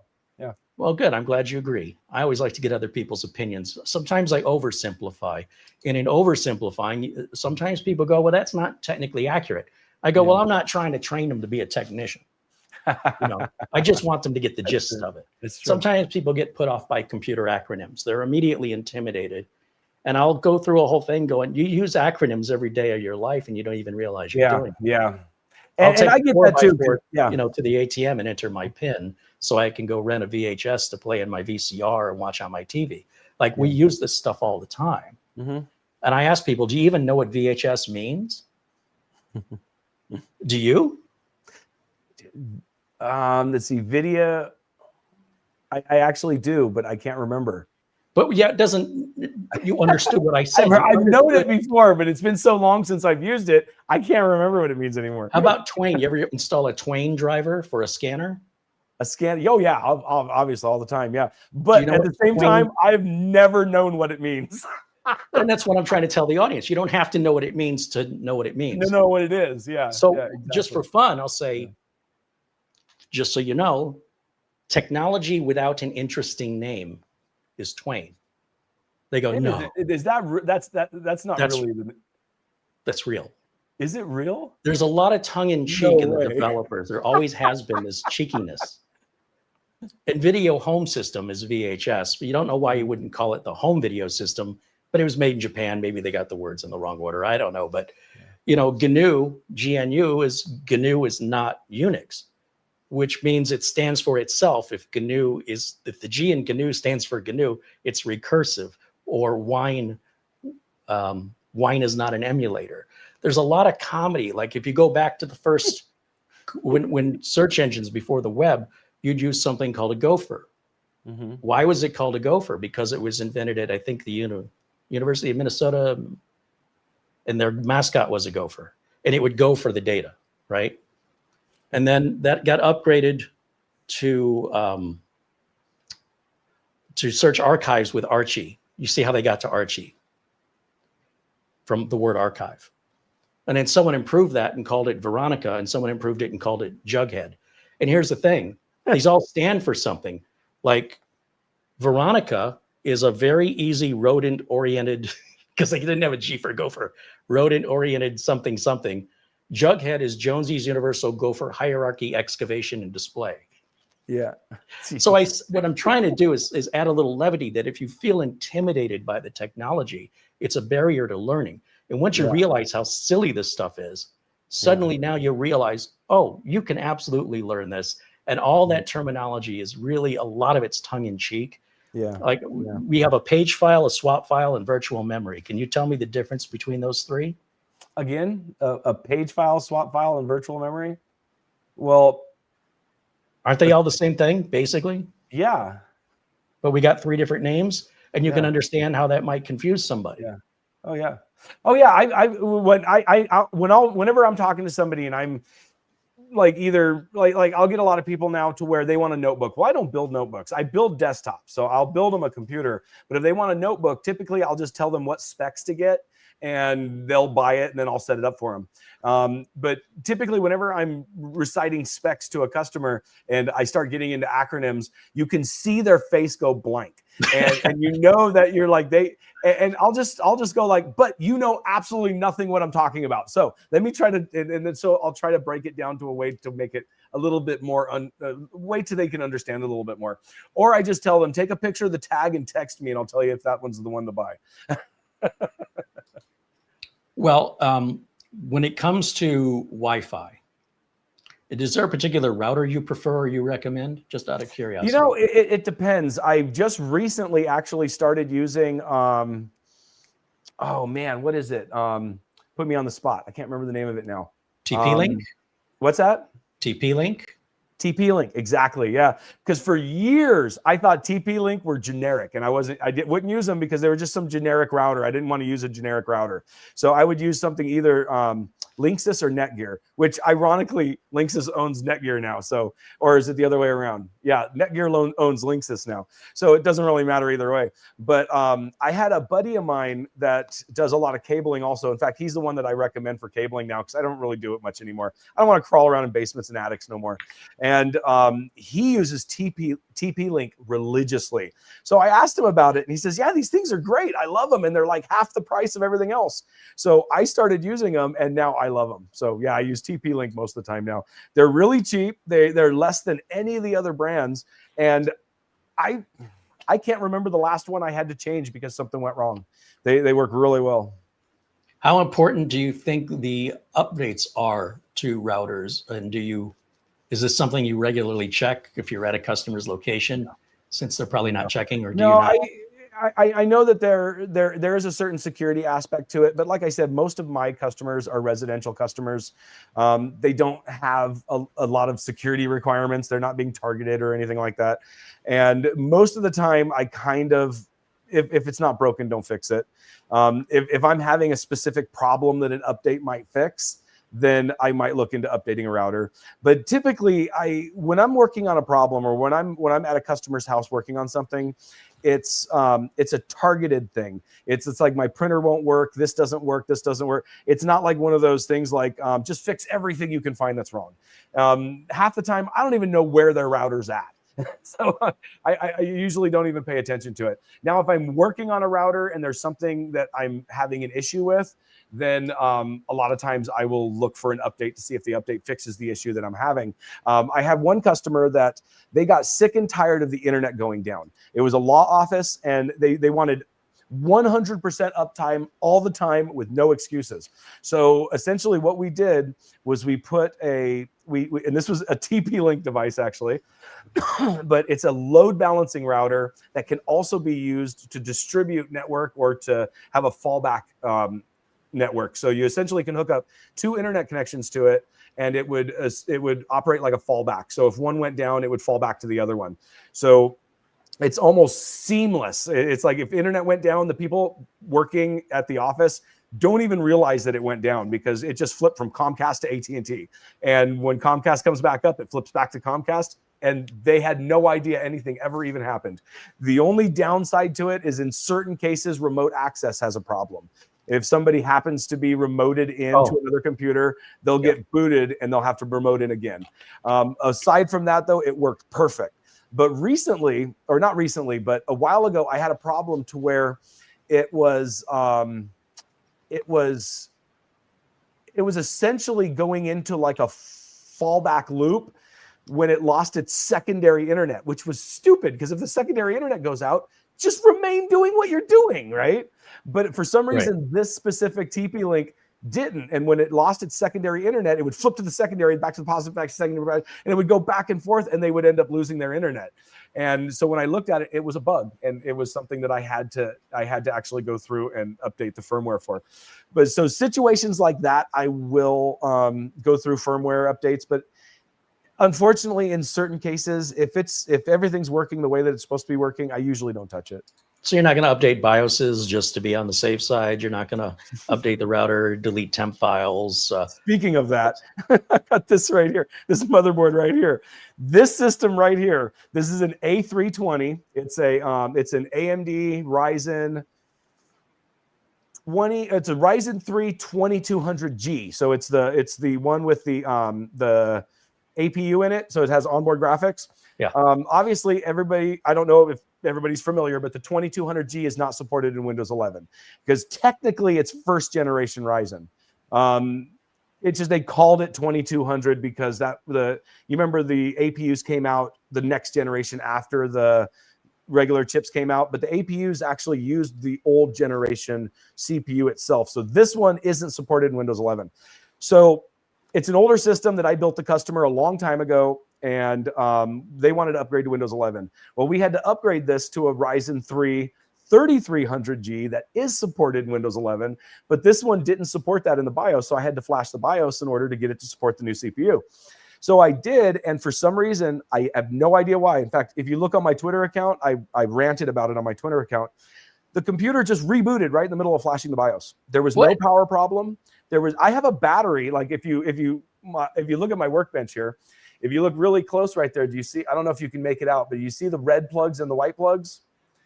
Red plugs and white plugs. Like are they above the drawers, or are they? No, the actual outlets on the wall. You see how they've got white? Oh yeah. Well, the red plugs are hooked up to a battery backup, and those are for this purpose. So when I flash BIOSes, I don't have any problems with power, right? So it was hooked up properly. It was on a battery at the time, and for some reason, the ASUS is flashing, the built-in flashing program on the computer, on the motherboard itself, malfunctioned, and it just rebooted right in the middle of flashing the BIOS. And of course, no post after that. It was a corrupted BIOS. So I had to go and I had to buy the customer a new motherboard for their new CPU, and I ate it, right? Because I broke it, so I fixed it, right? Well, then I had this garbage motherboard here with a bad BIOS. So what I did is I learned how to flash BIOSes. So I ended up desoldering the BIOS chip from this motherboard. I got a flasher. I went ahead and flashed the correct BIOS image onto the chip. At first, I thought I had damaged the chip, so I had to actually buy a bunch of BIOS chips from Mouser, so I would have some extras. It turned out I wasn't. I just didn't have a good connection, so the flash wasn't going through the way that it was supposed to. Ultimately, this motherboard works perfectly now, and the reason I got it sitting right here is because this is going to be my mom's new computer, because now I've got a Ryzen 5 5600 on it, and I'm going to give it to my mom so that I can upgrade her to Windows 11.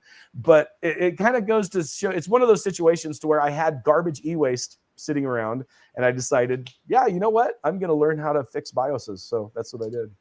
Let me share something with you. See if I can do this. That's exactly what I'm using right there. So this CH341A doesn't require you to desolder. You know what? You're correct. But at the same time, it kind of does. Because essentially what happened is with the clip, I couldn't get the clip to make proper connection to the legs on the BIOS. That's it. And yeah. I fought with this thing for hours. Finally, I got so frustrated with it that I've got a hot air station, so it wasn't that big a deal. I just desoldered the BIOS. I soldered it down to a PCB that came with the kit. If you see all those other PCBs it comes with a PCB for my BIOS. So I just soldered it to the kit so I could plug it in directly. And but you still use the kit anyway. Yeah. Ironically, though, after I resoldered the BIOS to the motherboard, then the clip worked fine. Because apparently my solder marks on it gave it enough meat for the clip to stick to. So I was thinking about doing a video on it at the time, but then I was like, you know what? I don't know if I want to do a video showing people how to really screw up their motherboards. So I haven't decided if I'm actually going to do a video on it yet.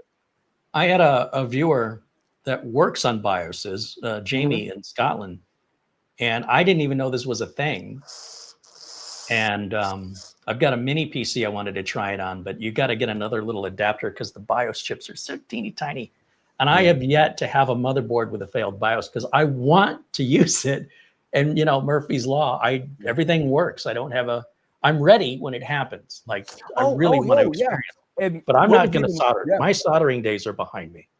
What's even worse is like when I thought I had smoked the BIOS on this one, because at first this is a 1.8 volt BIOS, right?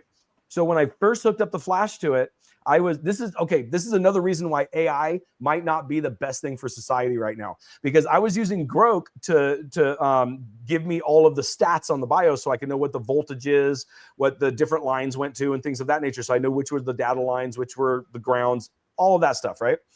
And Grok was colossally wrong. It told me that this was a 5 volt BIOS. So I put 5 volts to it. Yikes. And I couldn't get it to read. Well, luckily what it turned out being was the clip wouldn't clip on the BIOS. And that was probably the saving grace for it, because it turned out being a 1.8 volt BIOS.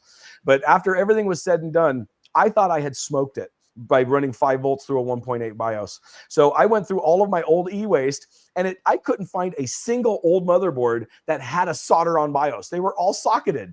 Right. So I'm like, what the heck? But what I usually recommend is if you really want to get into trying to play around with this stuff, just use e-waste. Use something you don't care about and just use that to flash, because it actually is really fun. And the next stage that I think I want to get to is I think I want to change the ASUS boot logo to a custom boot logo by modifying the BIOS.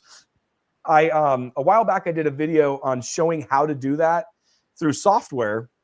And essentially what it does is it just hijacks the boot animation during, it only works on secure boot it only works on secure boot systems, but it essentially it hijacks the image and changes it to whatever you want. And at first you couldn't use secure boot. It had to be a UEFI boot, but you had to have secure boot turned off, because it wasn't a signed executable. So secure boot would immediately flag it as something was wrong. But the later versions, and I've actually done an updated video on it, so to show people how to configure this, the latest versions are signed. They're signed, I think, with the Grub bootloader. And so you can set it up to match with your secure boot, so you can use secure boot and change the BIOS image at the same time. But I wanted to learn how to do it in the BIOS chip itself. I thought that'd be a lot of fun, but I haven't played around with it since then. I see the video on boot logo, changing the Windows boot logo. Yeah, that's it right there.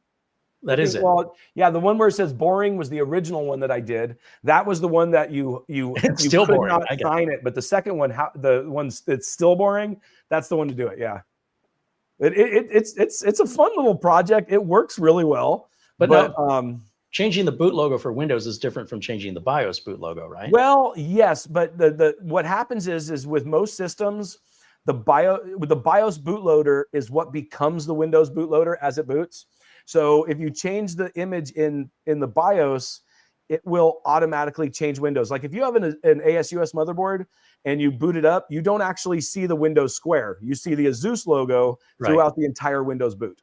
And what this program does is it changes it in the Windows boot. So you will see the motherboard boot logo for a short period of time. It's usually really quick. And you can actually disable the boot logo in the BIOS so that it goes right to the custom logo when it's booting Windows. Right. But I talk about that inside the video. Yeah, fun little projects. Oh yeah, I was surprised when you were talking about, so there's two things.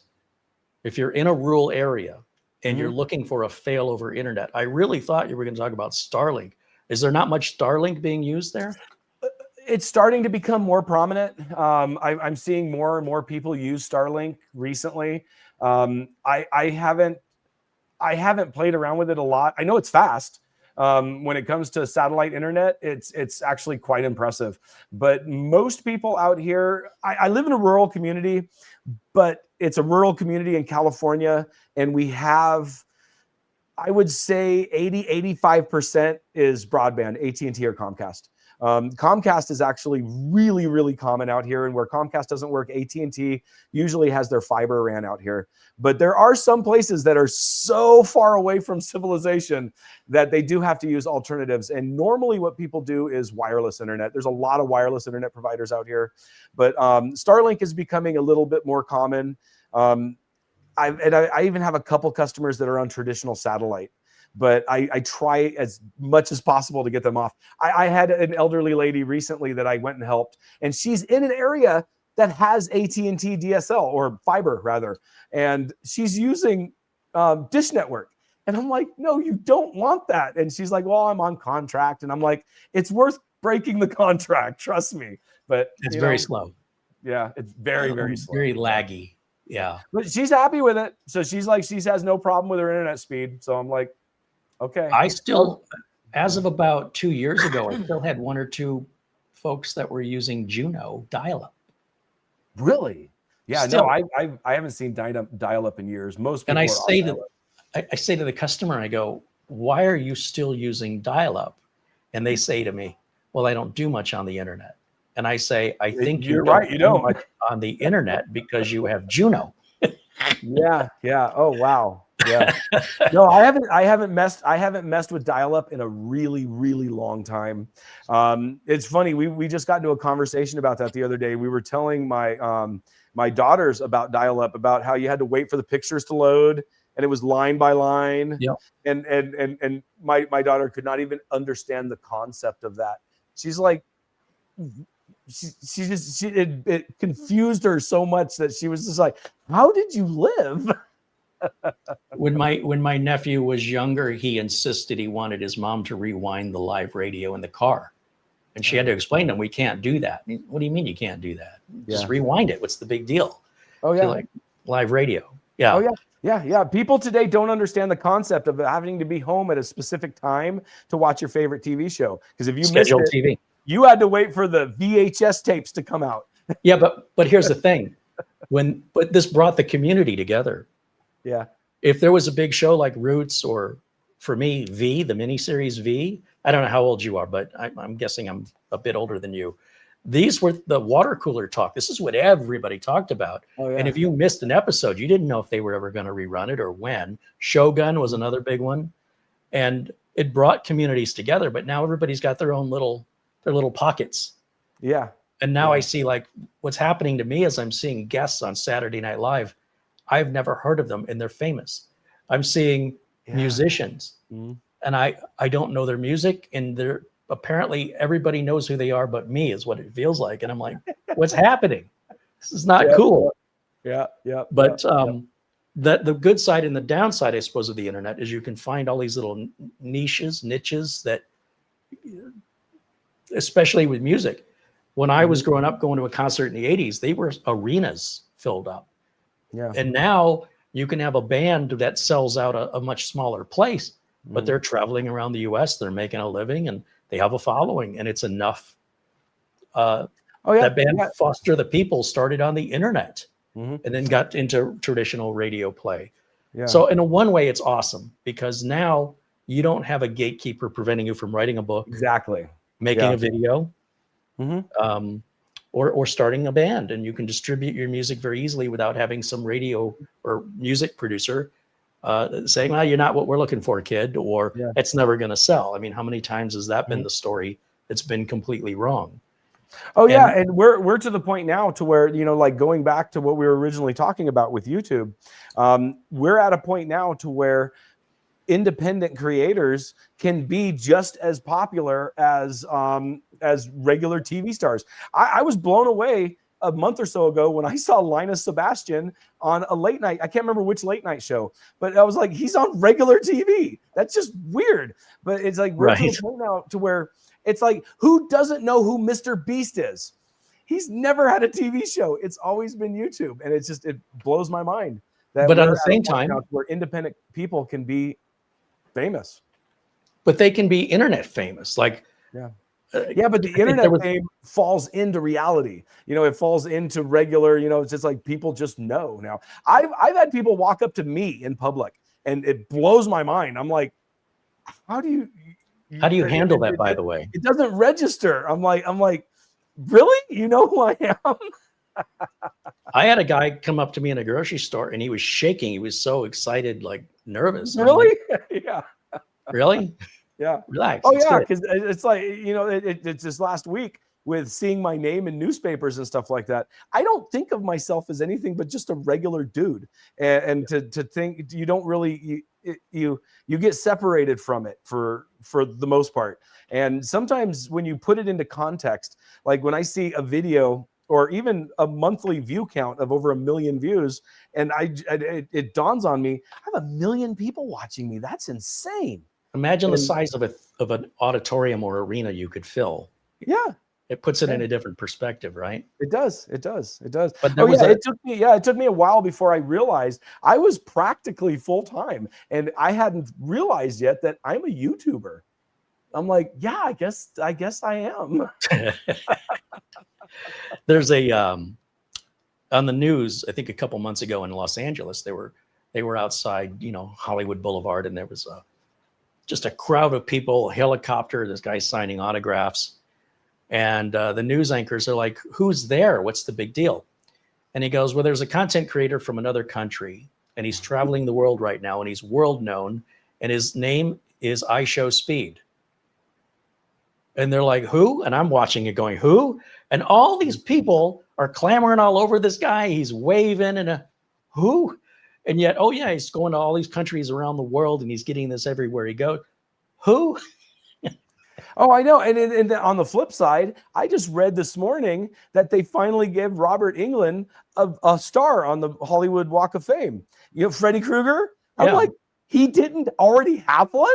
Really? Well, you know, they pay for that, right? What's that? They don't give it to him. Somebody pays. Do they really? I think it's 20 or 30 grand for the years they get or something like that. Really? I had no idea. I mean, someone might sponsor it. Someone might pay for it on his behalf. Oh, maybe. But so can anyone do it then? No. Okay, so you have to be famous to do it. Yeah, you have to have some certain amount of fame, but you don't have to be real. You could be Kermit the Frog, for example. That's true. That's true. There are a number of fictional characters on there, aren't there? But like, I think it's like a funeral plot. I think there's a maintenance fee that you pay up front. Yeah. And I think it's like 20 or 30 grand, last I heard. A year? And for those people, that's nothing. That's a drop in the bucket. Oh, that'd be a big deal for me. Yeah. You want people to walk up over you? They're not doing that enough now. We were speaking about hate comments earlier, right?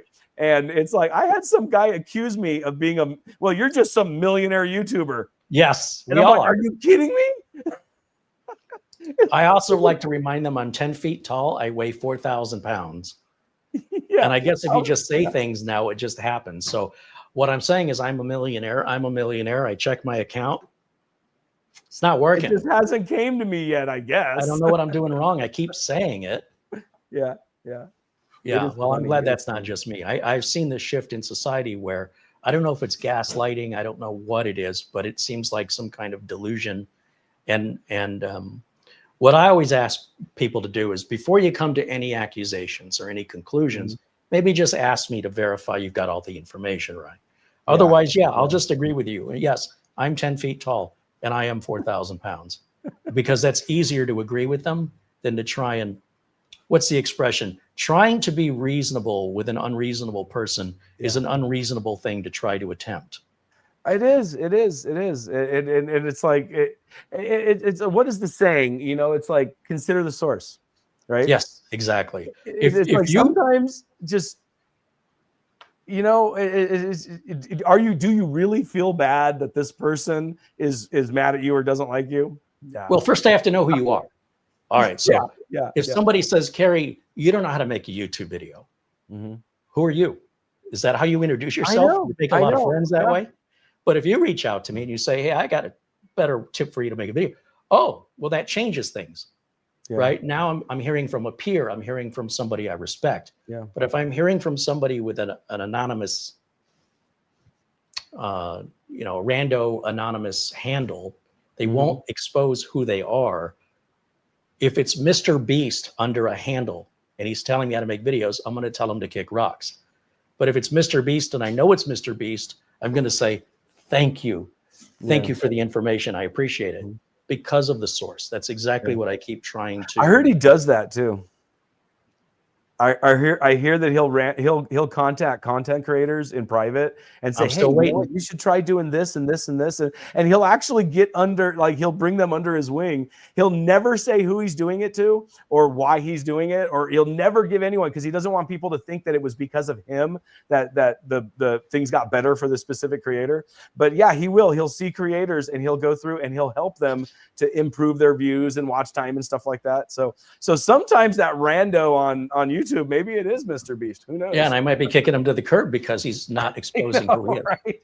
And it's funny to me that people will sit there and cry about their privacy, and they'll do it openly on YouTube. Like, these are, if you cared about your privacy, you probably won't keep it to yourself. Yeah. But this is the world we live in. But I did want to. I was going to ask you one last question here. Yeah. Have you had any recent issues about concerning consequences of recent Windows updates with any of your clients? No, not really. I have heard of a few people complaining about updates. I haven't been able to replicate it, but I mean, I've had people give me the specific KB numbers and everything and say that they have upgraded unsupported hardware to Windows 11 25H2. And once they did that, they can't run security updates, and that's saying that their hardware isn't supported. So when I heard about it, I was like, oh, this is really bad. Microsoft might be enforcing this now on unsupported hardware, but I've tried to replicate it and haven't been able to. And they seem to work fine for me. So it may be something completely unrelated that's happening, that's causing it to happen. So I have no idea. But no, when it comes to general updates and stuff, I haven't seen anything. Two most recent, normally I don't either. Like, you hear about it online, like it's happening every day. Everybody online also has temperature problems with their CPU for some reason. Yeah, I don't see that in the real world, but a lot of it might have to do with the fact that everybody's system is different, and the problem may not be directly associated. Like for instance, there's the SSDs recently that where Windows 10 was supposed to be destroying these SSDs, and then ultimately it came out that it's actually the controller in the SSD that's running an older firmware or a beta firmware or something like that was actually causing the problem, or the whole thing was a hoax. But it wasn't really a hoax, though. I mean, it was a legitimate thing, but it wasn't as widespread as it was first made out to be. Did you or any of your customers, were they affected by it in real life? Have you ever seen and witnessed this problem? One time. Since that Windows update? With this system right here. Yep. Since the Windows update. What's that? Do you think the Windows update caused it, or did it happen before the Windows update? No. What had happened was once I fixed the BIOS on this motherboard right here, I don't have my mom's computer here right now, so I was her computer is old. It's still using a spinning disk, so I'm going to replace everything. So I was going to take the motherboard. I've got another SSD that I hooked up to it, and I was setting it up for her so I could have Windows already installed on it. So all I had to do is just slap it inside of her case and bring it back to her. And I got it all set up. I got it working perfectly. And then all of a sudden, it just stopped booting and it stopped detecting the SSD. And I was like, what the heck? But it was a SATA SSD. And honestly, I think it was just a coincidence. I think the SSD just died. Do you ever do any work with mini computers? I used to. I had them like most YouTubers early on in my YouTube career. I had a lot of those companies contact me wanting to know if I wanted to review their mini PCs and stuff.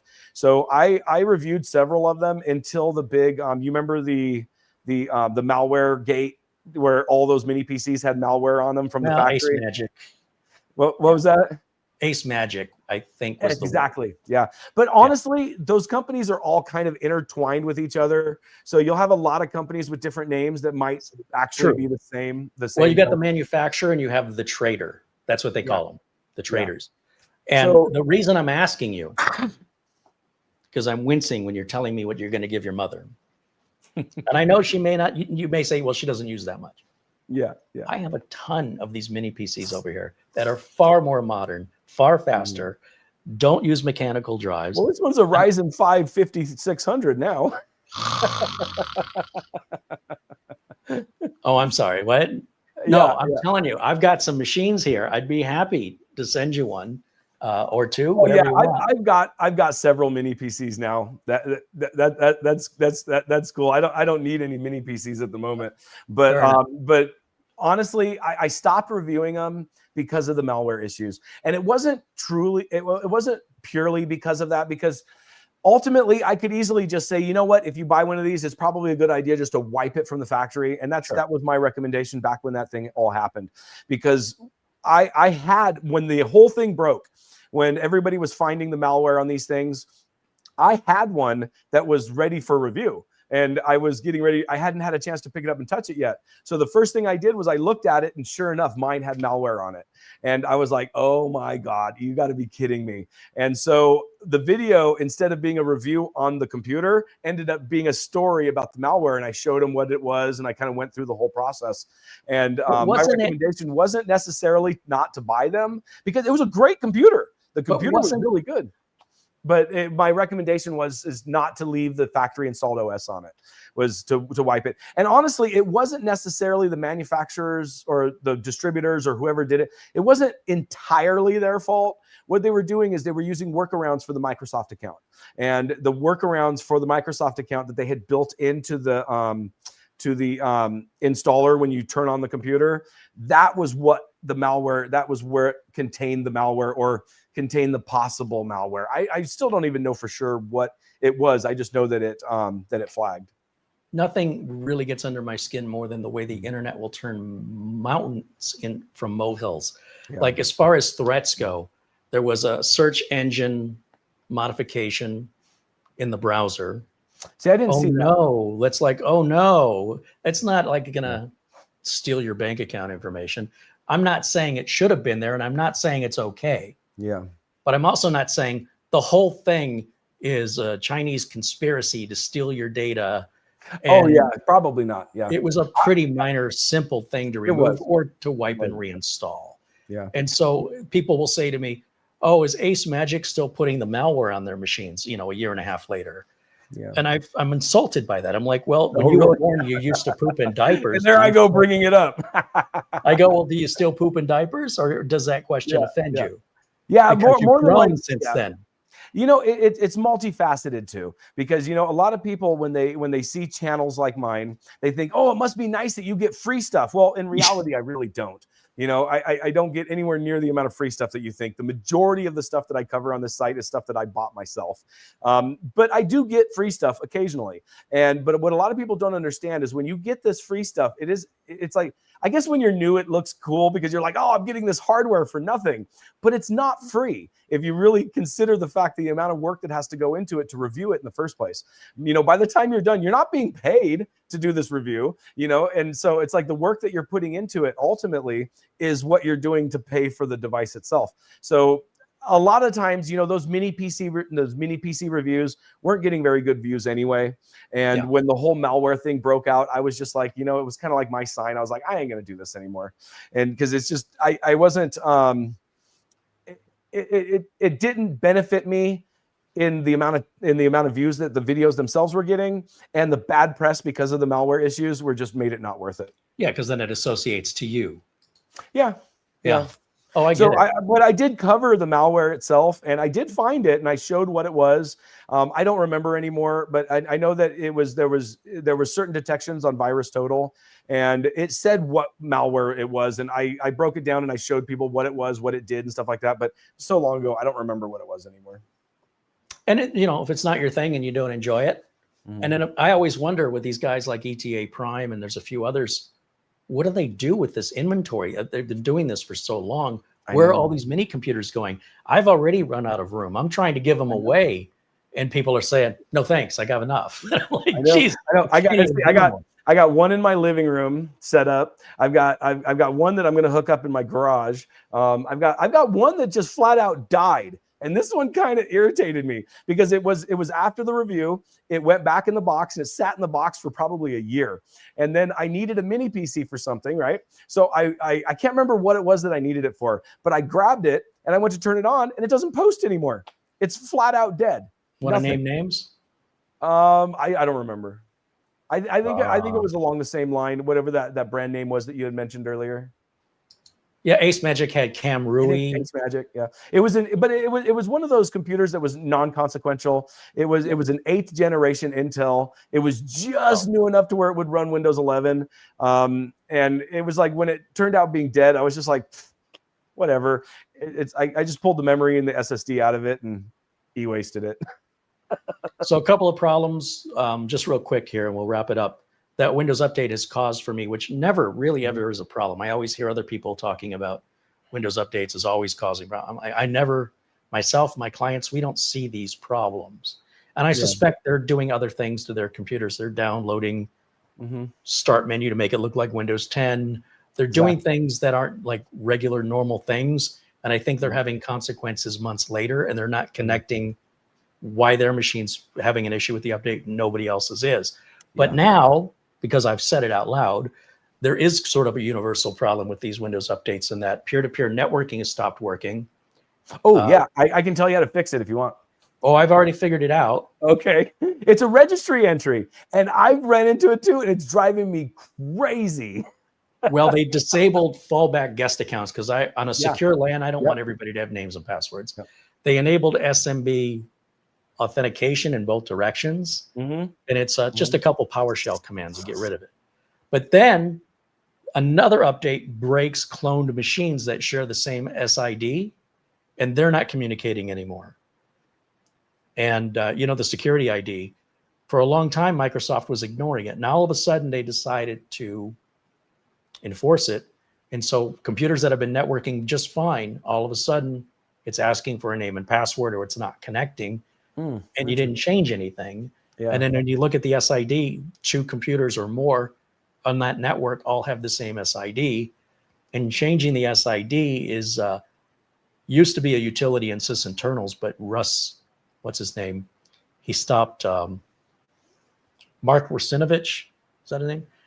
He stopped offering the SID change key and developing it because Microsoft wasn't doing anything with it anyway. They ended up selling that to another company called, can't think of the name, and they want to sell this little utility to change the SID for a home user, not for a business, $120. Ouch, really? And they're like, well, the proper way to clone is you do sysprep, and then you don't have this problem to begin with. A lot of people, they have one computer all set up with all the software installed, and they just clone that one image onto all the other machines. And it's always worked until recently. Microsoft's tightening the screws on security. I probably haven't seen that because I don't typically do that. I typically just do fresh installs. What I've actually been doing lately, and this was considered, what's the word I'm thinking of when something is you just don't do, and everyone says don't do it. I can't think of it. Anyway, ill-advised. What was that? Ill-advised. That too, yeah. No. Essentially, it was imaging an operating system from one computer to another with completely different hardware. So, like, if you were to move like Windows 7 from an old system to a new hardware itself, it was very ill-advised. You didn't do that. But starting with Windows 10, Microsoft put a function in there where it will actually redetect your hardware as it's booting the system up. And when I first saw it, I didn't trust it. I was like, there's no way this could work, right? And luckily, though, I had the perfect chance to test it when my dad is one of these guys that doesn't like anything done for him for free, right? So if you do something for him, he wants to know how much it costs, and he wants to know how much he has to pay for it. He won't allow you just to do something for him for nothing, right? So I wanted to upgrade his computer, but I couldn't just upgrade it and let him know because then he would want to pay for it. So what I ended up doing is I ended up lying to him about it. I had his computer in my shop because I can't remember why. There was some problem he was having.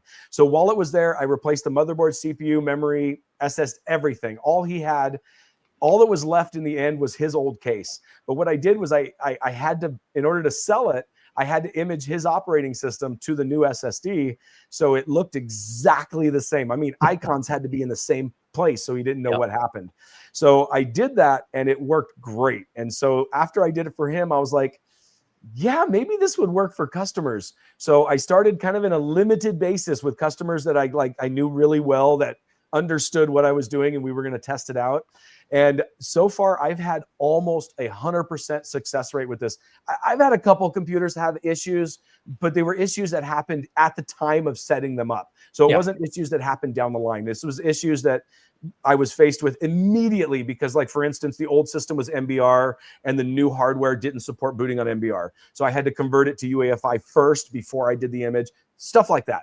For the most part, though, it works really well. So what I've been doing lately with my customers is I've been taking their old system with Windows 10. I've been imaging Windows 10 onto new hardware. And then I've been taking that and upgrading that to Windows 11 so that when they're done, their system is identical. Other than the Windows 11 changes, their programs are the same, their icons are the same, everything is exactly the same as it was before. And that I've had really good luck with. What imaging software is your choice? It depends. I can't think of the name off the top of my head, the one that I use the majority of the time, but it's the one from What's that? Is it Macrium? No, Acronis? no.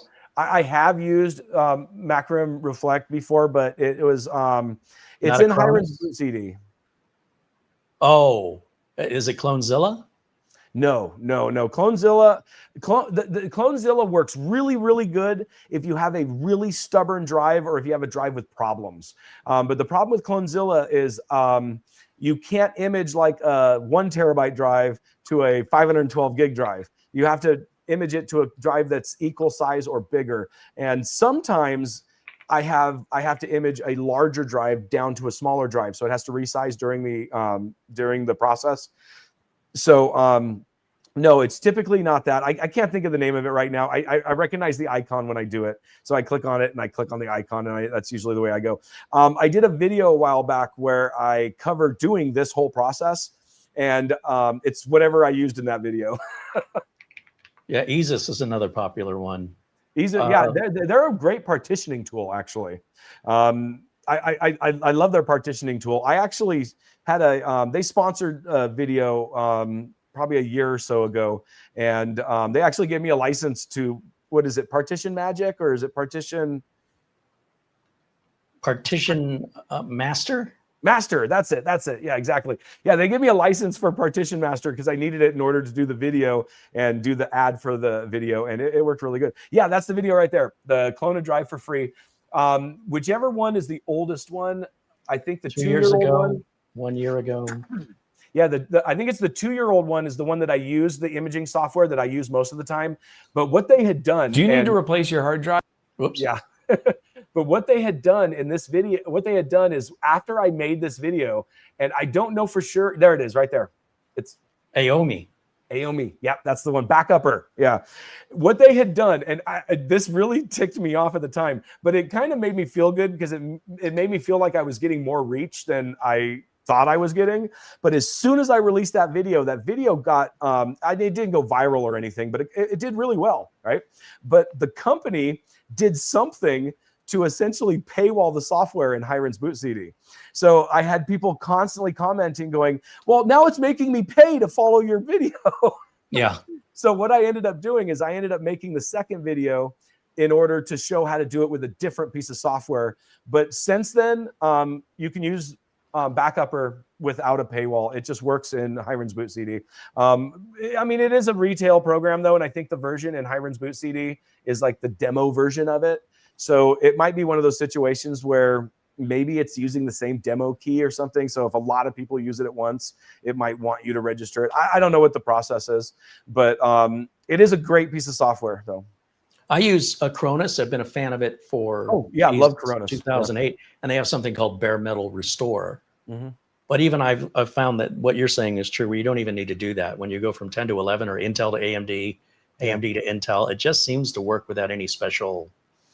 It works pretty well. The one thing that I do notice that I have to do it enough to where it's just become part of my regular process now. And I cover this, I believe, in my second video, but occasionally you have to run check disk on the source disk first before you do the image. Not all the time. I would say like 60-70% of the time it works without doing that, but it's failed on me enough and it takes so long to do the image. Like I could waste 15-20 minutes doing the image and then have it not boot and have to do it over again. No, it's happened to me enough times to where now by default I just run check disk on the source disk first and then I do the image. And as long as I do that, I get 100% success rate. It works perfect. I think that's a great idea because there's no harm in running it. Yeah. You know, oh no, it doesn't hurt anything. Yeah, it's fairly quick. So yeah, the worst that'll happen is nothing, and the best that'll happen is you'll avoid a problem you would have never known you were going to have. Exactly. Yeah. Rich, I've really enjoyed having you here. Thank you so too. much. And I'm sure we could just keep going on so many different topics. And I appreciate you've stayed as long as you have, and I hope you'll come back again. I certainly enjoy talking with a peer in the industry. I've got nothing against the hobbyists or the enthusiasts. They're great, but I feel like the people working in the industry are underrepresented here on the platform.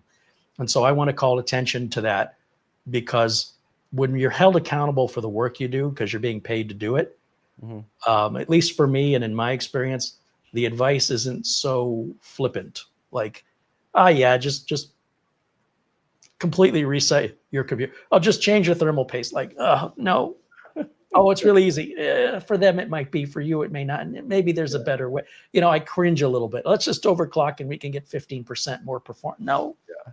No. So I'm not saying anything they're doing is wrong. It's just that as somebody that's working in the industry that's held accountable, if I screw somebody's computer up, I'm held accountable for that. If I make a video that screws somebody's computer up, I'll never know, and too bad. Yeah.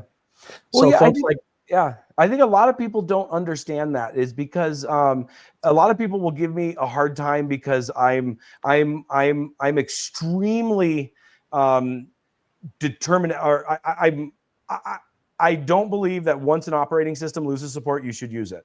And people are like, well, that's stupid. It's like you can use it for a while before there's any problems, but it's like, unless you do it for a living and you're actually supporting other people, you don't realize where that methodology or that ideology comes from. And it comes from, you're looking after the person that you're doing it for. You're not necessarily looking at you. Like me, the computer that I'm on right now, this is my editing system. This is the one I edit all my videos on. It's running Windows 10. And it's not using extended support right now. So yeah, I get it. I understand that, you can probably run an operating system for a little bit of time without any problems, right? But if I did not just hear that to someone else, I'm like, no, don't do it. Don't do what I say, not what I do. That's what. No, wait, you're gonna. First of all, there's no updates for you to get right now, not till the second Tuesday of November. Yeah. Are you? Now I got to know. Are you going to turn those extended updates on? No, I'm probably going to upgrade to Windows 11. Oh, all right. It's my editing rig. So it's. You don't want to change anything. And exactly. Nothing ever changes because I don't want anything to screw up. Everything's got to work perfect so I can get the videos out. So yeah, it's kind of down to that. So it's going to take some time for me to have time to, chances are I'm probably going to be militant about it. I'm probably going to image the drive, make sure that it's perfect, and then go through the update. And if everything's fine, cool. If it's not, I'll image 10 back on it. But so I have to have a backup plan just in case something happens, because the system, I've got way too many like transitions that I have saved in Adobe Premiere. And it would take way too long to set it back up again. You keep that backed up anyway, right? No. I know. I really should. Well, ironically though, I do have, I believe it's under my thing right here. This is my system right here, probably a year ago. So if I have to, all my transitions and stuff are on this SSD. It's hidden right under my monitor here. So I could recover if I had to, but it would still be a pain in the butt. In here, I thought you were superhuman, and it turns out you're just like the rest of us. I'm so disappointed. Well, let me give it to you here for a second. Tell people what's going on, where they can find you, and what they can expect if they want to subscribe. So yeah, if you want to follow me, it's CyberCPU Tech on YouTube. I got a Twitter account too. It's just at CyberCPU, and love to have you around. Yeah, I think if you enjoy my content, you're going to like his content even better, but don't tell him I said that. Also, we've got links to his channel as well as to the articles that he's recently been featured in, and a kind of a David and Goliath here. It looks like he won, but YouTube's not admitting anything. They're just quietly solving the problem without saying a word. So we're as dumbfounded when it started as how it's ended, and we just hope it doesn't happen again. We don't know why it happened. We don't know what caused it. We don't know how to prevent it, and we don't even know that YouTube's acknowledged it, other than it could have been fixed by mistake by them, and they're not even aware they fixed it. So I don't know that there's much to learn about it, other than this is the life of a content creator, and we don't really have another platform to go to. Yeah, you can go to Rumble, you can go to Odyssey, but you're just never going to get the number of views there. And I would love to see some competition in the market here, but until that happens, we don't have much choice. And I just asked the viewers to have a little empathy for the content creators that pour all that time and money into their creations, just have it pulled away from them unjustifiably with no explanation and no apology, but at least you got it back. And let's hope this happens as well for everybody else they did this to around the same time that it happened to you. And you know, I've told this to a few people so far, and I think, you know, getting the videos back is important, and I'm happy about that. But what's more important is that now at least we know that the content that was in those videos isn't off limits. So we can make videos about installing Windows 11 on unsupported hardware, or we can make videos on bypassing the Microsoft account. Honestly, I think that's the most valuable thing we learned throughout this whole ordeal, is that those things are stuff we can do. Because there was a point in time last week where a lot of tech channels were throwing their hands up and wondering, are we going to be making videos about renaming folders now? I mean, we didn't know where the line was. And I was actually concerned about the video that's coming out next week about making Windows 11 look like Windows 10. Is that past the line? Well, now at least we know that we weren't wrong, that it was an error, and the content we were making was within the community standards. So as long as we know that, I think we're good. For the viewers' consideration, imagine, I don't know how many videos you have, Rich. I've got 1,300 or more. Imagine if 3 strikes and you're out, and your video never broke any rules ever in the history of YouTube until yesterday. And now you're worried, is there anything else in my library? Oh, there is. And all of a sudden you get those 3 strikes and you haven't done anything. And now your channel is shut down. And that is the big fear, that, you know, time should also be considered, that, you know, you should be grandfathered in such a case. And they don't do that. So this is why it can seem so maddening, and why content creators can seem so, what's the word? Just sort of unhinged, because the anxiety level is like, what if they can do this to my content? That doesn't make any sense. What about all the other, like let's talk about the Microsoft. You did that. How many times have you shown that process? Oh shoot, I wouldn't even be able to give you a number. Okay, so if this time it's violating a rule, then who's to say they don't go back through your library and say, well, you broke the rule again, you're done. Oh no, like I said I said in my last video, that there's enough videos in my back catalog that I could have been struck, my channel could have been struck to deletion 10 times over. Easy.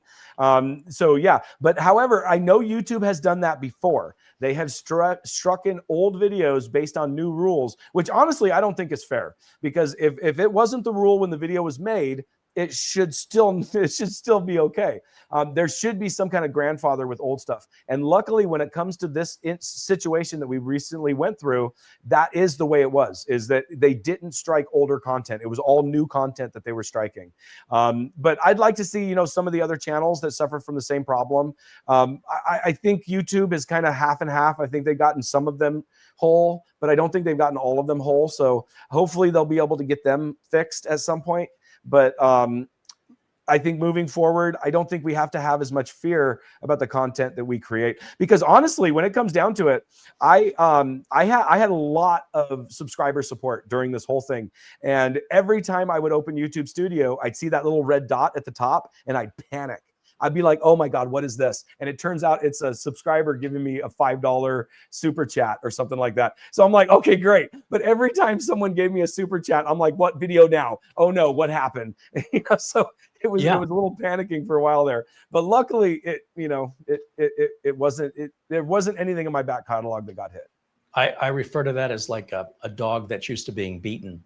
And you reach your hand out to pet the dog and it flinches. That's exactly what it is. Every time I see that red dot, I'm like, oh no, which one did they get this time? PTSD now. All right, listen, again, I can't tell you how honored I am and what a pleasure it's been for me to have you on. And I've really enjoyed our conversation. I hope we can do this again really soon. In fact, I didn't see much coming from the audience with questions. Unfortunately, I always love to, include them when they want to be included. But I've seen a lot of compliments here that we have some shared audience here that is like, hey, what a great collab. Thank you guys for the kind. It turns out I didn't have comments on this entire time. Oh, wow. Yeah, there they are. Hey, guys. How you doing? There he is. I had it over on private chat. I didn't have it on comments. Oh, no. Well, it's your first time using StreamYard, so we'll let it go. True. It's true. Throw the guy a bone. I know, right? Again, that'll wrap it up for today. I know things have been a little hectic for you with everything going on. I am so happy you got it sorted. I really thought you sort of pushed this way, but it worked organically for you. But it's inspiring to know even the little guy against the big corporation, even when you're not necessarily trying to do what you've done, you got the result you were trying to get. Oh, so I know. I got an email yesterday night while I was trick-or-treating with my kids, and it was from a reporter from the Register, and he said, I got word that your videos should be restored, and he says, I guess the squeaky wheel gets the grease. So he knew something, but he didn't explain it to you, huh? What was that? That person that works for the Register knew something. Yeah. I think because after my videos were restored, I think YouTube contacted whatever reporters had comments in to them, and they just told them, yeah, we're taking care of it. Essentially, everything that everyone knows now. YouTube made a public statement. Well, they replied to one of my Twitter posts, and they said what had happened. So they essentially reiterated that to the different reporters and stuff. So I had already known my videos were back, but the reporter actually contacted me to let me know that they were coming back. It was a little belated, but it's okay. He probably just didn't see that they were on my page. But it was funny, the comment that he made. He's like, I guess the squeaky wheel gets the grease. And I'm like, that's awesome, man. Thank you. That's true of most big corporations these days. And if you're interested, I would recommend the ARS article. I think that's probably the best, most thorough. If you're going to read one article about this. Which one's that? ARS Technica. Oh, Ars Technica. Yes. That very good article. That's the only one that I know of that was actually published after the videos were restored. So they include YouTube's comments. It's more of a full story. So it kind of it includes the resolution too. So if you were going to just read, what was that? I was going to say, if you were just going to read one article, because there's a bunch of them. True. Yes. I'd start with that. Yeah. That one right there. It was also Ashley, the reporter that I was talking to, or the one that wrote that article. She was the first reporter to contact me, and I had spoken with her before a single article was published. So she was doing all the investigation behind the scenes for her own article while the other articles were coming out. So I'm kind of glad that she waited a little bit. Her article hit after the videos were restored, but still, it's more of a full rundown of everything that happened. And I actually talked to her on the phone, so she had a lot more. I think she had a lot more quotes from me because of our phone conversation too. Well, I let somebody I know, Jim Louderback, who covers the creator economy, and I sent him a bunch of those articles asking him if he might consider this, and I never heard back. So the problem is, if they're doing their due diligence, it could be it's a moot point by the time they get all the data. And and other people that have commented to me personally, and I don't want to mention any of their names. I don't want to mention any of the creators' names themselves too, because I don't know what positions they're in. But they told me directly that there were some pretty big tech creators that actually contacted their own representatives to see what was going on behind the scenes. And I don't want to, and like, there's a reason why they didn't come out publicly to say something. So I leave that up to them. But I also think that's awesome. So it's like they saw what was going on. They were like, this isn't right. And they contacted their own people to say, you know, they might have had a lot to do with this also. So that was really good to know. So we've learned nothing. Yeah. Well, we've learned that we can publish these videos. So we can fight back, yeah. And we can claim our ground. Yeah. And we don't have to just be pushed away without pushing back a little bit. Yeah. And it's possible. You can do it.